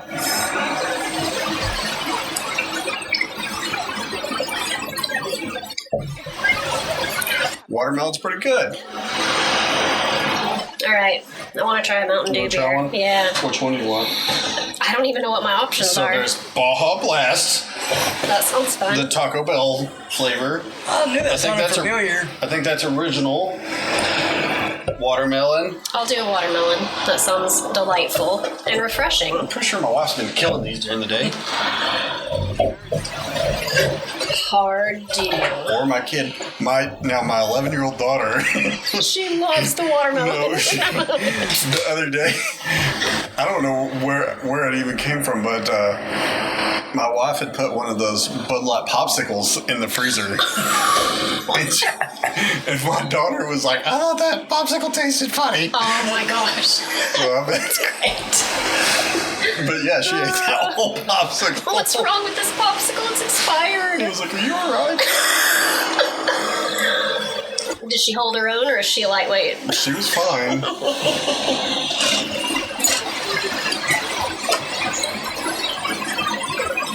Like, how do you get your kids to sleep at night? Yeah. Bud Light popsicles, because I heard that melatonin stuff is Yeah. dangerous. Oh, don't my oldest daughter, her mom is an alcoholic, so she's basically 13 years old and certified bartender. She'll make you some mixed drinks. Oh my gosh. No, I got a call from the school when she was in like the first grade because she said beer tastes nasty. I was like, oh.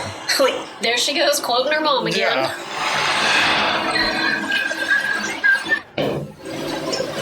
Jeez, there he is assaulting people. Man, he's not the man I Control thought he was yourself. at the beginning of this. Holy shit, I just about had a panic moment. What'd you do? The cord was rubbing the top of my foot, and I thought it was like a spider or some shit. It's fine, I'm fine.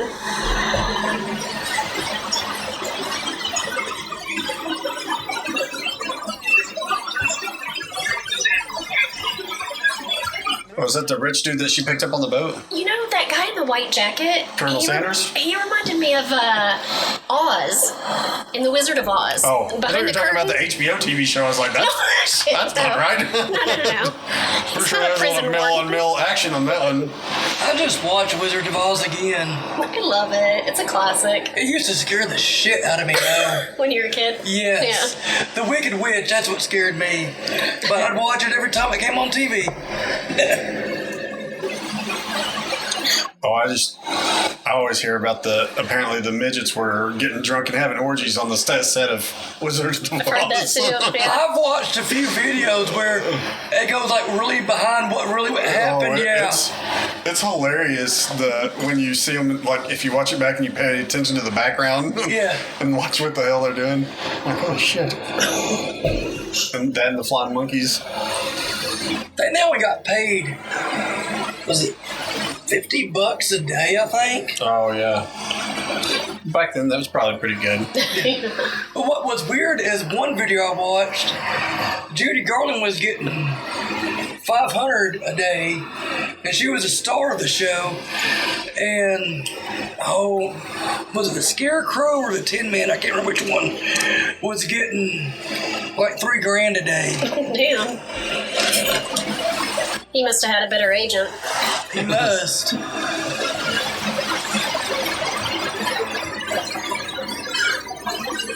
Yeah, we were just reading about on Stranger Things 4, the season 4.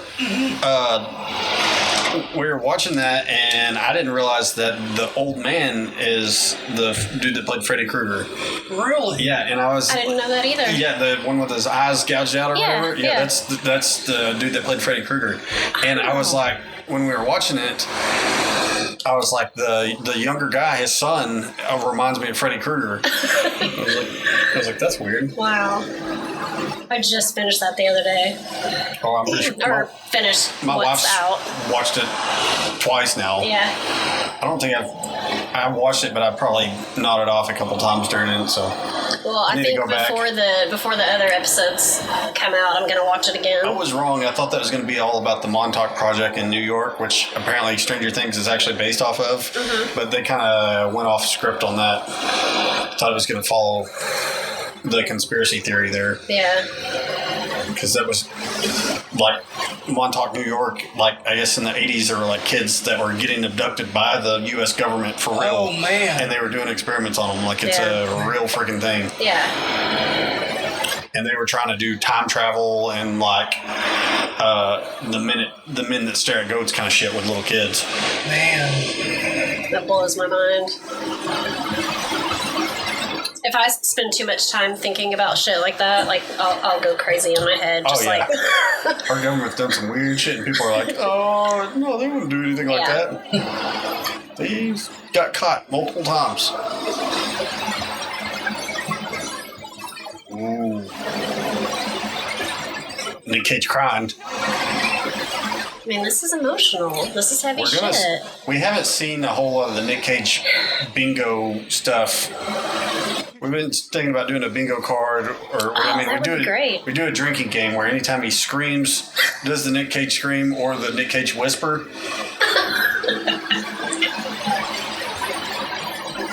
Yeah, bingo card would be pretty great. Or when he loses his accent is a big one.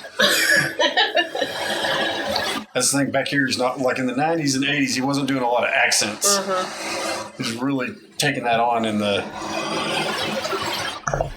2000s.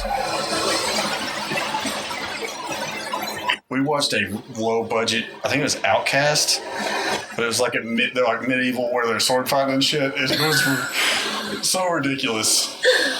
At one point, he comes out with snakes on both arms. Oh, shut up. And it made no sense, but I guarantee Nick Cage was just like, I want to come out with snakes on my arms. Well, it would have made no sense around this time. But, like, present day, if you hear that, like, it's like, oh, that makes sense. Yeah, I get it. That's up his alley.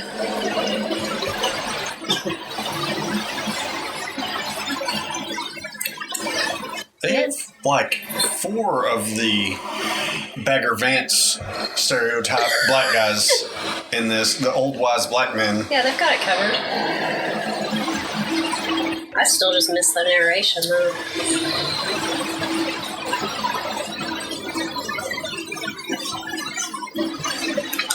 Yeah, invite him in so I can stab you to death.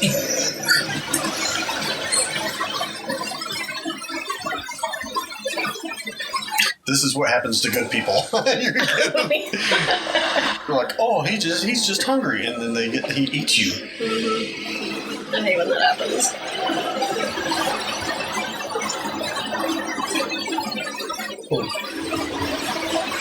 This is the foreshadowing. They're meant to be together, and they're meant to open up a free cafe of some sort. The homeless soup kitchen. Yes.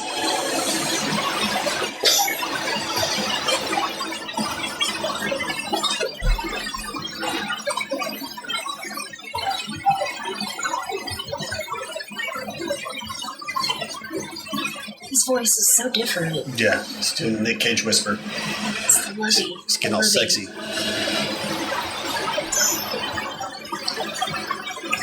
She's saying that like dreams. It could be a buffalo waitress. Dreams can come true. One day I could be a Hooters girl. Oh! Shut up. I did not expect that from him. He's a reporter.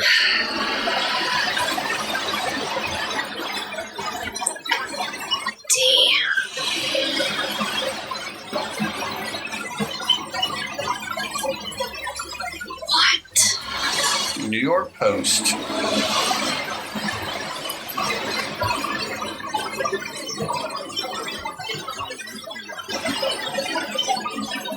I really thought he was hungry. Yeah, it was bullshit.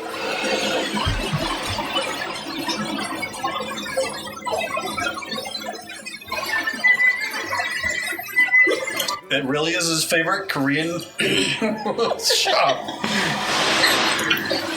Went to a Korean bodega.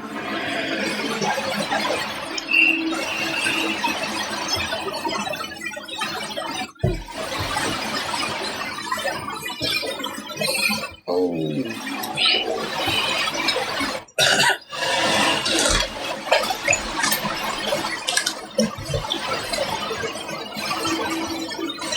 Oh my gosh. What's happening?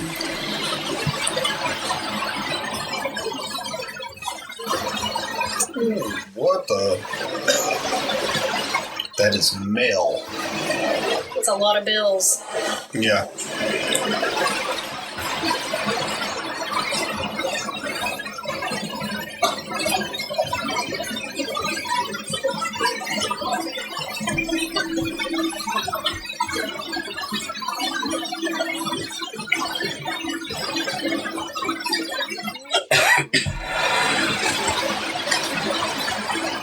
Ethel. Ethel sounds like a real whore. From Staten Island. If she lived anywhere else, I would say that's a grandma's name. But Staten Island, whore.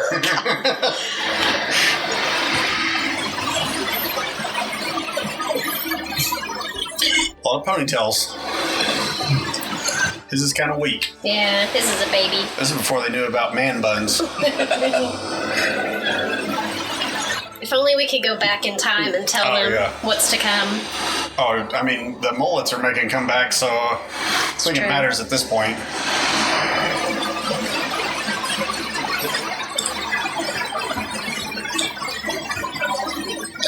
Oh, that's one haircut I never did have. Oh, sorry. The mullet. Yeah. I had a bowl cut, though. Oh, my mom.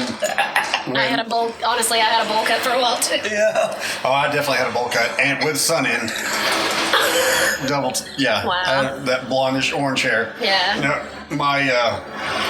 my mom and my little brother was in like the 3rd or 4th grade. They had like little league football homecoming, and my mom gave my little brother a terrible mullet right before. Oh, no.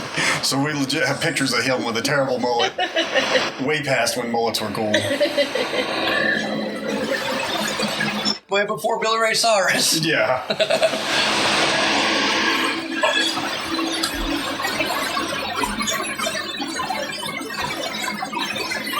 Oh, my heart is bursting with joy right now.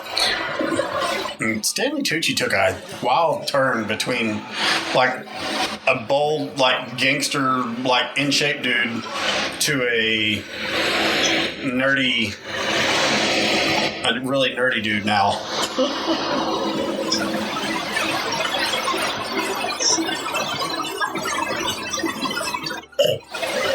No. Oh, that's littering.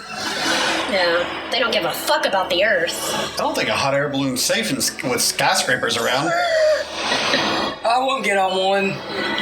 Hell no, I would never just ride a balloon. Are you kidding me? I'd want a fucking parachute if I was on it. I got on a Ferris wheel one time. I'm like, nope, never again. All right, that just Happened. yeah. Didn't really. It didn't know. It wasn't Didn't like too really much peak at the end happening. there. The court case was the big peak of the ending there. Yeah. That's wild. Yeah. Man. Oh man, so New York, am I right? Isaac Hayes plays in there. do what? Isaac Hayes plays. Oh yeah. I didn't even realize that. Yeah, that's yeah, that movie just doesn't have a great ending on it. It started off strong. It did, yeah. I did really like John R. Russell as the blind beggar, though. That really stood out to me. We watched Bringing Out the Dead. I believe it's Mark Anthony plays like, I don't know if he's supposed to be black, but he has dreadlocks and he looks like he's trying to play a black dude. But yeah, Mark Anthony is in it. It's hilarious because it's at the time of when Mark Anthony's like huge artist, and he's just playing like some homeless dude with dreadlocks. And that movie is wild and ridiculous. I think sometimes celebrities just get bored in their own lane. Oh, and then they just, do some random shit like that to spice up their life. I've always wanted Their to be on a dull, TV sad show. lives. Well, yeah, I mean, the crossover, the actor wanting to do music. I get that, like, almost at every open mic, like, you see, like, somebody, like, will sing or break out a fucking guitar. And I've done the singing, but purely as a joke, not like, I hope somebody takes this shit seriously. Yeah, almost every one of the comedians, like, their other talent is, like, musical and some nature. And, I'm like, damn, I wish I could do that. And, like, my Are we other... talking about Conrad right now? Is that Conrad can play the guitar and sing. Those assholes who can just do everything. Yeah, Chase can sing. I know the first time I ever did Old Town Grain and Feeds mic was right after Harry's mic. TJ talked me into going next door and doing that one. And they were like, oh, it's a mixed open mic, it'll be fine. And I was like, okay, all these guys are coming to do comedy. No, they all started singing and breaking out guitars and shit. And I was like, I'm the only one over here talking about my dick. And then you started the show. Yeah. I'm like, let's stop all the talented people so I can talk about dick jokes. Oh, man. And then... That's good stuff. And I was like, I was like, my other talents are riding the shit out of motorcycles and beating people up. It doesn't really translate to entertainment. I noticed you didn't put selling cars in your list, even though that's your day job. No, that's not my day job. I'm a service manager. So, gotcha. Yeah, I handle the service department. So, But still, your list, I'm pretty sure tops mine. I really excel at. Let's see. Oh, I can make cupcakes. Oh, nice. Really well. Like, Everybody really loves well. cupcakes. Like, decorate the shit out of them. Yeah. That's a talent. I can make macaroni. I can take and care of cheese. animals real good. Now, I can't cook, so you're ahead of me. I on saw that. the first 3 times you ever did stand up. I was there for all 3 of them. Like you I still. know, you're such a weird fan. I Like, know. dude, you gotta back up a little bit. Yep. I mean, I knew you were going there before because I Yeah. followed you. Right, of course. But not like on Instagram. I followed you there. Yeah. But no, do you have Flashing a theater? headlights. Yeah. Do you have a theater background or anything? So funny. No. Because it does seem like, I mean, you felt, although now that I know you, that I know you're pretty nervous, but you don't seem like it on stage. Like you seem like you're pretty comfortable No, on stage. I'm twice as nervous just talking to somebody face to face as I am on stage, weirdly enough. Yeah. But it was not always like that. Like, Yeah. I loved, when I was in school, starting in like junior high, it was vocal music. I loved vocal music, and I actually loved to sing. But I wasn't one who was gonna try out for big parts. Yeah. I was fine being a background person. When everybody's like talks about being like they got into stand up because they were the class clown.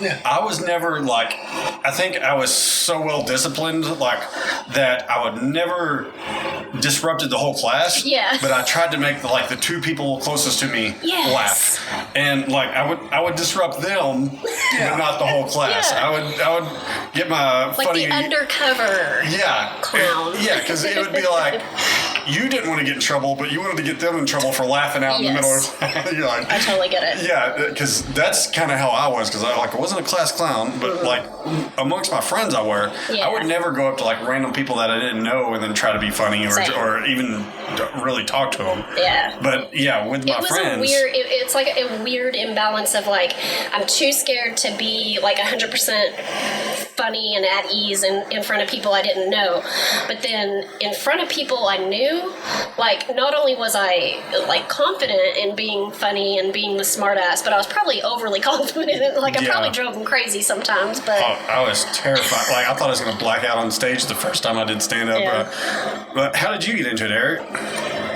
To scare the shit out of me. Yeah. No, for real. I actually went to a mental hospital. I was having suicidal thoughts, and I wanted to do something with my life. I come from like a business background. Yeah. My grandpa and his mother started a phone company, landline phone company in the 30s. Had 11 or 12 phones. Yeah. wow. And he built it to a multi-million-dollar business, but I never wanted a part of that. Yeah. At a certain point in life, around 29, I'm like, this is not what I want to do. Yeah. And what really got me into comedy, what started, it was like a slow progression, but was the Blue Collar Comedy Tour. Yeah. Then I got into, it was Larry the Cable Guy. Yeah. And he got old quick though. I'm sorry, but he got old quick. Yeah. But then it was like Jeff Foxworthy and then Bill Engvall because they were clean. Yeah. And I couldn't listen to dirty stuff. You know, we were real sheltered. And then I found out later, but like the two biggest would say, I did it to see if I could even actually do it without backing back out. Yeah. I did it. First time I ever got up, I don't remember if you were there. I know Was it at Harry's? It was at Harry's. I was probably there because I remember when you first started coming there. Yeah, and it wasn't in the big stage. It was, not that. So that's the first one I did. I did that once. So it must have been before I started coming because I did it once and then we moved to the big stage the next time. But yeah, it's the same thing. Everybody's packed. They have a little stage at the end of the bar at Harry's, and like everybody was packed into that one little room, and it was wild. Yeah. But I didn't know about anything about getting into comedy or anything. I went for the music at first. I'm a big music fan, but I wanted to try out stand up. I didn't know what the hell I was doing, but I still don't. But I think I probably sucked that night, but it was a really good move for me because I thought I would back out. Yeah. And I went to watch the first time, and then they talked me into going up, which I was ready because I had wrote for like 2 years before. Oh, yeah. I was like, all right, I'm going to do it. Because I had been writing jokes for like 2 years, and I was like, what the hell am I doing with this stuff? Yeah. I was like, eventually I'll try to do stand-up comedy. But I went down there just to watch, and then they talked me into doing it. And the 3 jokes I did, I still do on stage today. Yeah. And they're, you know, I felt like because I'd been writing them for 2 years, Yeah. that they were better than normal on my first try. I did go too far because I was like, I had some lines in there. I was like, oh, I probably should have did that, but Well, that's like me. The bad part, I'm not that dirty. yeah, I mean, and I'm very Christian. I don't, you know, yeah. but I do go a little bit over the line. Now you know. I've been saying this too, like, because I do pretty good in bars, Yeah. and I've been trying to get my foot in at comedy clubs, just so I'm like taken more serious as a comedian. Yeah. And part of getting in is having a good clean 5 minutes. Yeah. And That intimidates me. yeah, it does. So I'm It's trying. not that I'm exceptionally like dirty or I Yeah. have to cuss, but it's almost like It's not funny to me. Yeah. Is the thing. Like, I've wrote some that are like, I finally have maybe 8 minutes of what I consider clean material. I don't know that other people Yeah. would consider it clean. Yeah. But I consider it fairly clean. And I'm like, I'm still working on it, trying to get it, you know, where it needs to be to get into the clubs and stuff. But then again, like when people are talking about clean comedy and Yeah. stuff like that, and I try to remind people, like, we've got friends that are pretty good at, you know, doing clean comedy. They're getting in at the clubs and stuff like that. Yeah. And I'm like, none of these clean comics, none of them, like Jim Gaffigan, Yeah. none of those guys want to hang out with their fans afterwards. Yeah. They're making people laugh that they would never want to fucking spend any time with. that's true. Yeah. The people that laugh at my jokes, I want to hang out with them and talk with them. Yeah. You know, Yeah. I'm like, those are the people I want to hang out with, and they laugh at dirty jokes. We have a similar sense of humor. Right. Yeah. If they're laughing at the bullshit jokes that I have that are clean, Yeah. I'm like, Yeah. you wouldn't like me if you got to know me. Or if Exactly. if Like you we heard wouldn't be friends. Yeah. You know, like Well, that's like me because I'm a Christian and, you know, I don't judge, try not to. But, like I said, I go over the line and talk about my virginity and stuff that, you know, you get them hardcore people like, well, that's, you know. But, I mean, I'm not dirty either, though. No. I'm in the middle, I guess. Yeah, and I mean, yeah, you definitely have some stuff that, I mean, is, you know, clean and would translate well in a club and stuff like that. So, I mean, I think you definitely need to get back at it and start coming to the open mics a little more. I do, yes. Because yeah, you definitely, and that's one thing is, like, I see people that have really good premises and they do good stuff, but they don't come and develop it, or they just come. I've seen people that they'll have a good bit, they change it every time they're on stage, and it's just random. Like, I've done that, and yeah. they just, it's not like they're tweaking it a little bit here and there. They'll It's just a do it whole nother completely thing. different. Yeah, they'll just do it See, completely I'm different. mad about that because I feel like, I don't know, that if I tell the same jokes every time, they're going to get bored of it. Right. See, I kind of thought that too. Like starting out, my thing was like, because I can write stuff, and I have been writing stuff for Yeah. a long time. Like Yeah. I can write stuff easily. I can come up with new stuff, but it's perfecting. It's that Yeah. set, and I still have a hard time. I say like I've been doing this forever, but like I still have a hard time wrapping my mind around, you know, like, and my husband will tell me, he's like, man, it's better when you do the same stuff and you really like Get it? Yeah, perfect it. I try to not.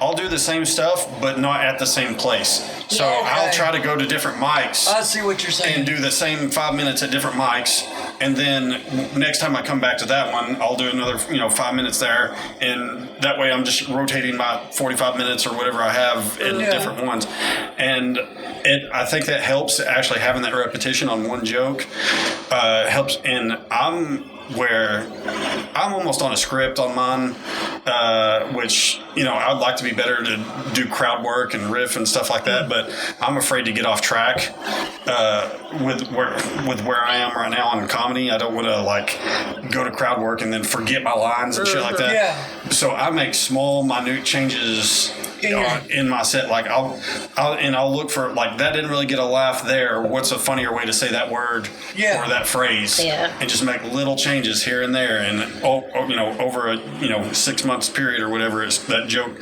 becomes okay to a little bit better. And that's the open mics, man. Like that's why I gotta get up to Fayetteville more often. So do I. It sucks that we don't have one in Fort Smith that's good right now. That's what I'm saying. Like, I wish there was one in. We're trying to get one. We're here and there. We're trying to get one going, but also going out to those other towns and stuff like that and get us booked in those other towns. Too. So see, that's what I need to work on too.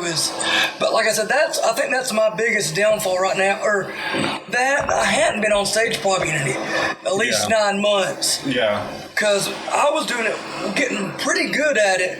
I say pretty good, but used to the crowds and stuff when it was at Harry's. And then the pandemic fucking hit, and it was like, and I don't feel like, sorry, but go ahead. I don't feel like I've done it over YouTube or Facebook, but I don't feel like it's the same thing because you're not getting the crowd reaction. Right. I never you even get a lot tried. of thumbs up and ha-has. And putting up your comedy clips on YouTube and Facebook and stuff like that is it's hard enough to deal with on its own because you're going to get some negative feedback. And sometimes the way I handled it last time, I put it up in a Facebook group. And so I have this joke that the premise and the setup and everything is completely different, but there's the punchline is like 4 words, and it's similar to one of Bert Kreischer's punchlines. And so I made a video of Bert Kreischer telling his joke and me telling my joke. And so you're like, hey guys, I know. I was like, I know there's a similarity. I was like, hey, I'm gonna stop doing this joke, but I like it, so I'm gonna put it out there just to make record of it, because maybe I'll come back to it, maybe I'll make it work. But I put a video clip of put them back to back in the same video, and people were just like shitting all over me on it. But it was there were some good ones in there that people were like, hey, I like yours better. There's like 3 or 4 of them like that. And then there's like 20 where they're just shitting on me. Of course. But I went in there and interacted with every one of them, and I was like, yeah, you're right, blah blah blah, and I would just try to be funny with them while they're shitting on me. And I would expect nothing less from Thank you for shitting on me. Much obliged. And I was trying to interact and turn it into a positive when I was getting shit on. My deal is, I wish people wouldn't. Nobody in particular just would tell me straight up is this a good joke? Do I need to work on it? And say, yeah, you're funny, but what do you really think of it? Yeah, so I have a problem right now where I know I have a few jokes that stand out from the rest of them. And I'm trying to get my other jokes up to that same par with the other, with that one. And I'm making little tweaks here and there. And then I'm trying to write new jokes, especially trying to write this new stuff that's clean and try to keep it clean. I'll write it all out. I have the outline, and then sometimes I can't get to the punchline. I've got it, full 5-minute joke, completely outlined, but I don't have a good punchline to end it on, and it's just I can't take this on stage yet. Endings are definitely a big hurdle for me. My dream. One day I'm gonna have that where you start off with this really great thing, and you tell other things, and the ending comes back around, and it's gonna be it all makes sense. The easy jokes are the one where the punchline's the first idea, and then you can build around it. But when you build the premise and then you got to come up with a punchline, those are rough. Because I've been working on. I probably have 15 minutes of clean stuff written that it's just not funny enough to take on stage right now.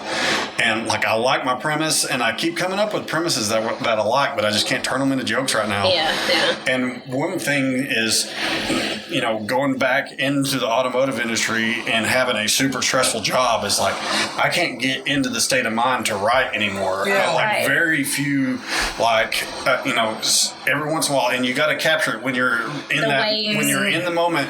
You're like, shit, I need to write right now. now because I'm feeling fairly creative, and I need to sit down and write right now. Yeah. It's hard to get into that moment just when you've been getting yelled at by people all day long, I and imagine. you're like Yeah. freaking just wasted. It comes in waves for me anyways, where, I mean, like, I'll have times where I'm like, oh, give me the pen and the notebook, I've got it, and I'll spend like 2-3 hours. But then it's not like that happens, a couple times a week even. And other times though, when it does happen, I'm texting myself. Like I'll if I don't have time, like something will come to me and I'm like, oh, I need to write on this later. I'll just text myself that short little sentence or whatever that brings stuff to mind. I used to have to do that in my phone, in the notes in my phone. Yeah. And then when I'd go back and look through it, I'd be like, I don't even know what the hell I was talking about right there. Yeah. I remember going back You have to put enough that you can decipher it later. Yeah, I went in there one time and I was like, what does prescription blowjobs mean? And I was That's amazing. And I was like, what? I think I was talking about going to a couples therapy or something like that. Yeah. And I was like, I don't want to go to couples therapy unless that dude's going to write a prescription for more blowjobs. Oh, and I was my like, gosh. I don't even know what the fuck I was even trying to come up with, but I had that note in there. I was like, I don't even know what I was talking about. That's great. That's how I am, like, because I write lyrics too in songs. Yeah. Is I've got so many fucking notes in my note on my phone, just little ideas or something. Oh, that's Keith Terry. I talked to Keith Terry at one of the open mics, which he's a veteran comic. He just moved to Austin, and he kills it every time he's on stage, for the most part. But I've seen him get super wasted and barely get through it, or get kicked out before he got on stage. But after I went up there, he came and asked me some questions. I was like, well, shit, he's got some jokes about me that he's going to do on stage. Oh gosh. But then we were talking, he was like, he's like, man, acting classes would really help. And I was like, dude, there's no way I'm doing an acting class. And then he was like, dude, you should try to write lyrics or write music. I was like, it's not me, dude. I cannot. I was like, I have no music ability. That's like me. The only thing I play, I love music, but the only thing I played was trumpet, and I sucked at it. But if you can read music, I can't even. I can't either. Yeah, that's. But me, it made no sense to me. Yeah, I mean, I can read music a little bit, but like it's more poetry, I guess, and just because like I've written 144 songs in the last like five years, but like I don't get the melody, or that's where I have the problem. And the funny thing is, I want to start a band. I can't sing worth a shit though, but I know it always blows my mind when you hear bands talk about how they write the music and then write the lyrics next. Yeah. And I was like, that seems backwards to me, but I don't know anything about music. Right. So. I thought that was weird too when I first realized that that's how songs were written. I was like, what? Like to somebody that has no music ability, it sounds wild to me. Yeah. Because like I said, it's all lyrics to me. There's no music. Like now, like I know this is gonna be a country song. Yeah. Or a pop song or whatever. Yeah. But I don't know what this is. Yeah. I've got an aunt that sold 2. She went to Nashville and sold 2 songs. Did she? And one of them was, I think it was purchased by Leanne Rhymes, but they never actually produced it, I don't think. So, but yeah, she had one that was, she sold, and it was a pretty good song. I could only read music well enough to sing, like in junior high and high school, and I am a firm believer now that if you don't use it, you lose it. Yeah. Because I don't know, I couldn't sing worth a shit anymore. The letters really screwed me up, and like in music, we had to. I think it was like 5th grade or something like that. We had to be able to play the keyboard and play like a certain song on it. Yeah. And I think it was like When the Saints Come Marching In or whatever. And I changed it all the numbers, and like I changed the letters and the numbers, and I could do it fine. I could play I could do it fine, but for some reason the letters just did not make sense to me. Yeah. And that's pretty smart that you did that though. That you changed them to numbers. I don't know why it made sense to me, because like I could do it that way, but the letters just blew my mind. Yeah. And I've got a younger brother who is one of those that he didn't have to see music, or you could just like say That's he could hear part of a song and listen listened to it, maybe a couple By times. ear? And then he's playing it, and I'm just like, I remember one time he was playing with his amp out in the garage, and I was like, hey, he would only play like portions of songs. He knew like every song in the world, but he would only play like portions. He was just kind of messing around. Yeah. And I was like, Jonathan, like, could you play a whole song? And he doesn't say a word, and he starts playing Celebrity Skin by Hole. Yeah. And I was like, no, I meant a song in its entirety. Like, could you play a whole song? Like, he just, everything he heard, listening to a CD or radio or whatever, I always had guitars growing up because my grandpa played the guitar, and my dad was always like, I don't understand how you can't play the guitar. You've got a good, a good guitar teacher. I was like, you don't understand? He plays by ear. He's not teaching me. Like, I can't do that. I don't know. I don't hear the difference that he, like, I can't do it. And it made it really frustrating to try to learn the guitar. And, like, I know the stuff that I knew when I was 10 years old, and that's about it. That's like some of my family, that's how they were good. They still are, but couldn't read a lick of music. Yeah. It was all by ear, Yeah, that's how my grandpa was. And then, like, I swear those are some of the best players, too. Yeah. It was like Slash, he learned on a one-string bass, I think. Yeah. I mean... It's nuts.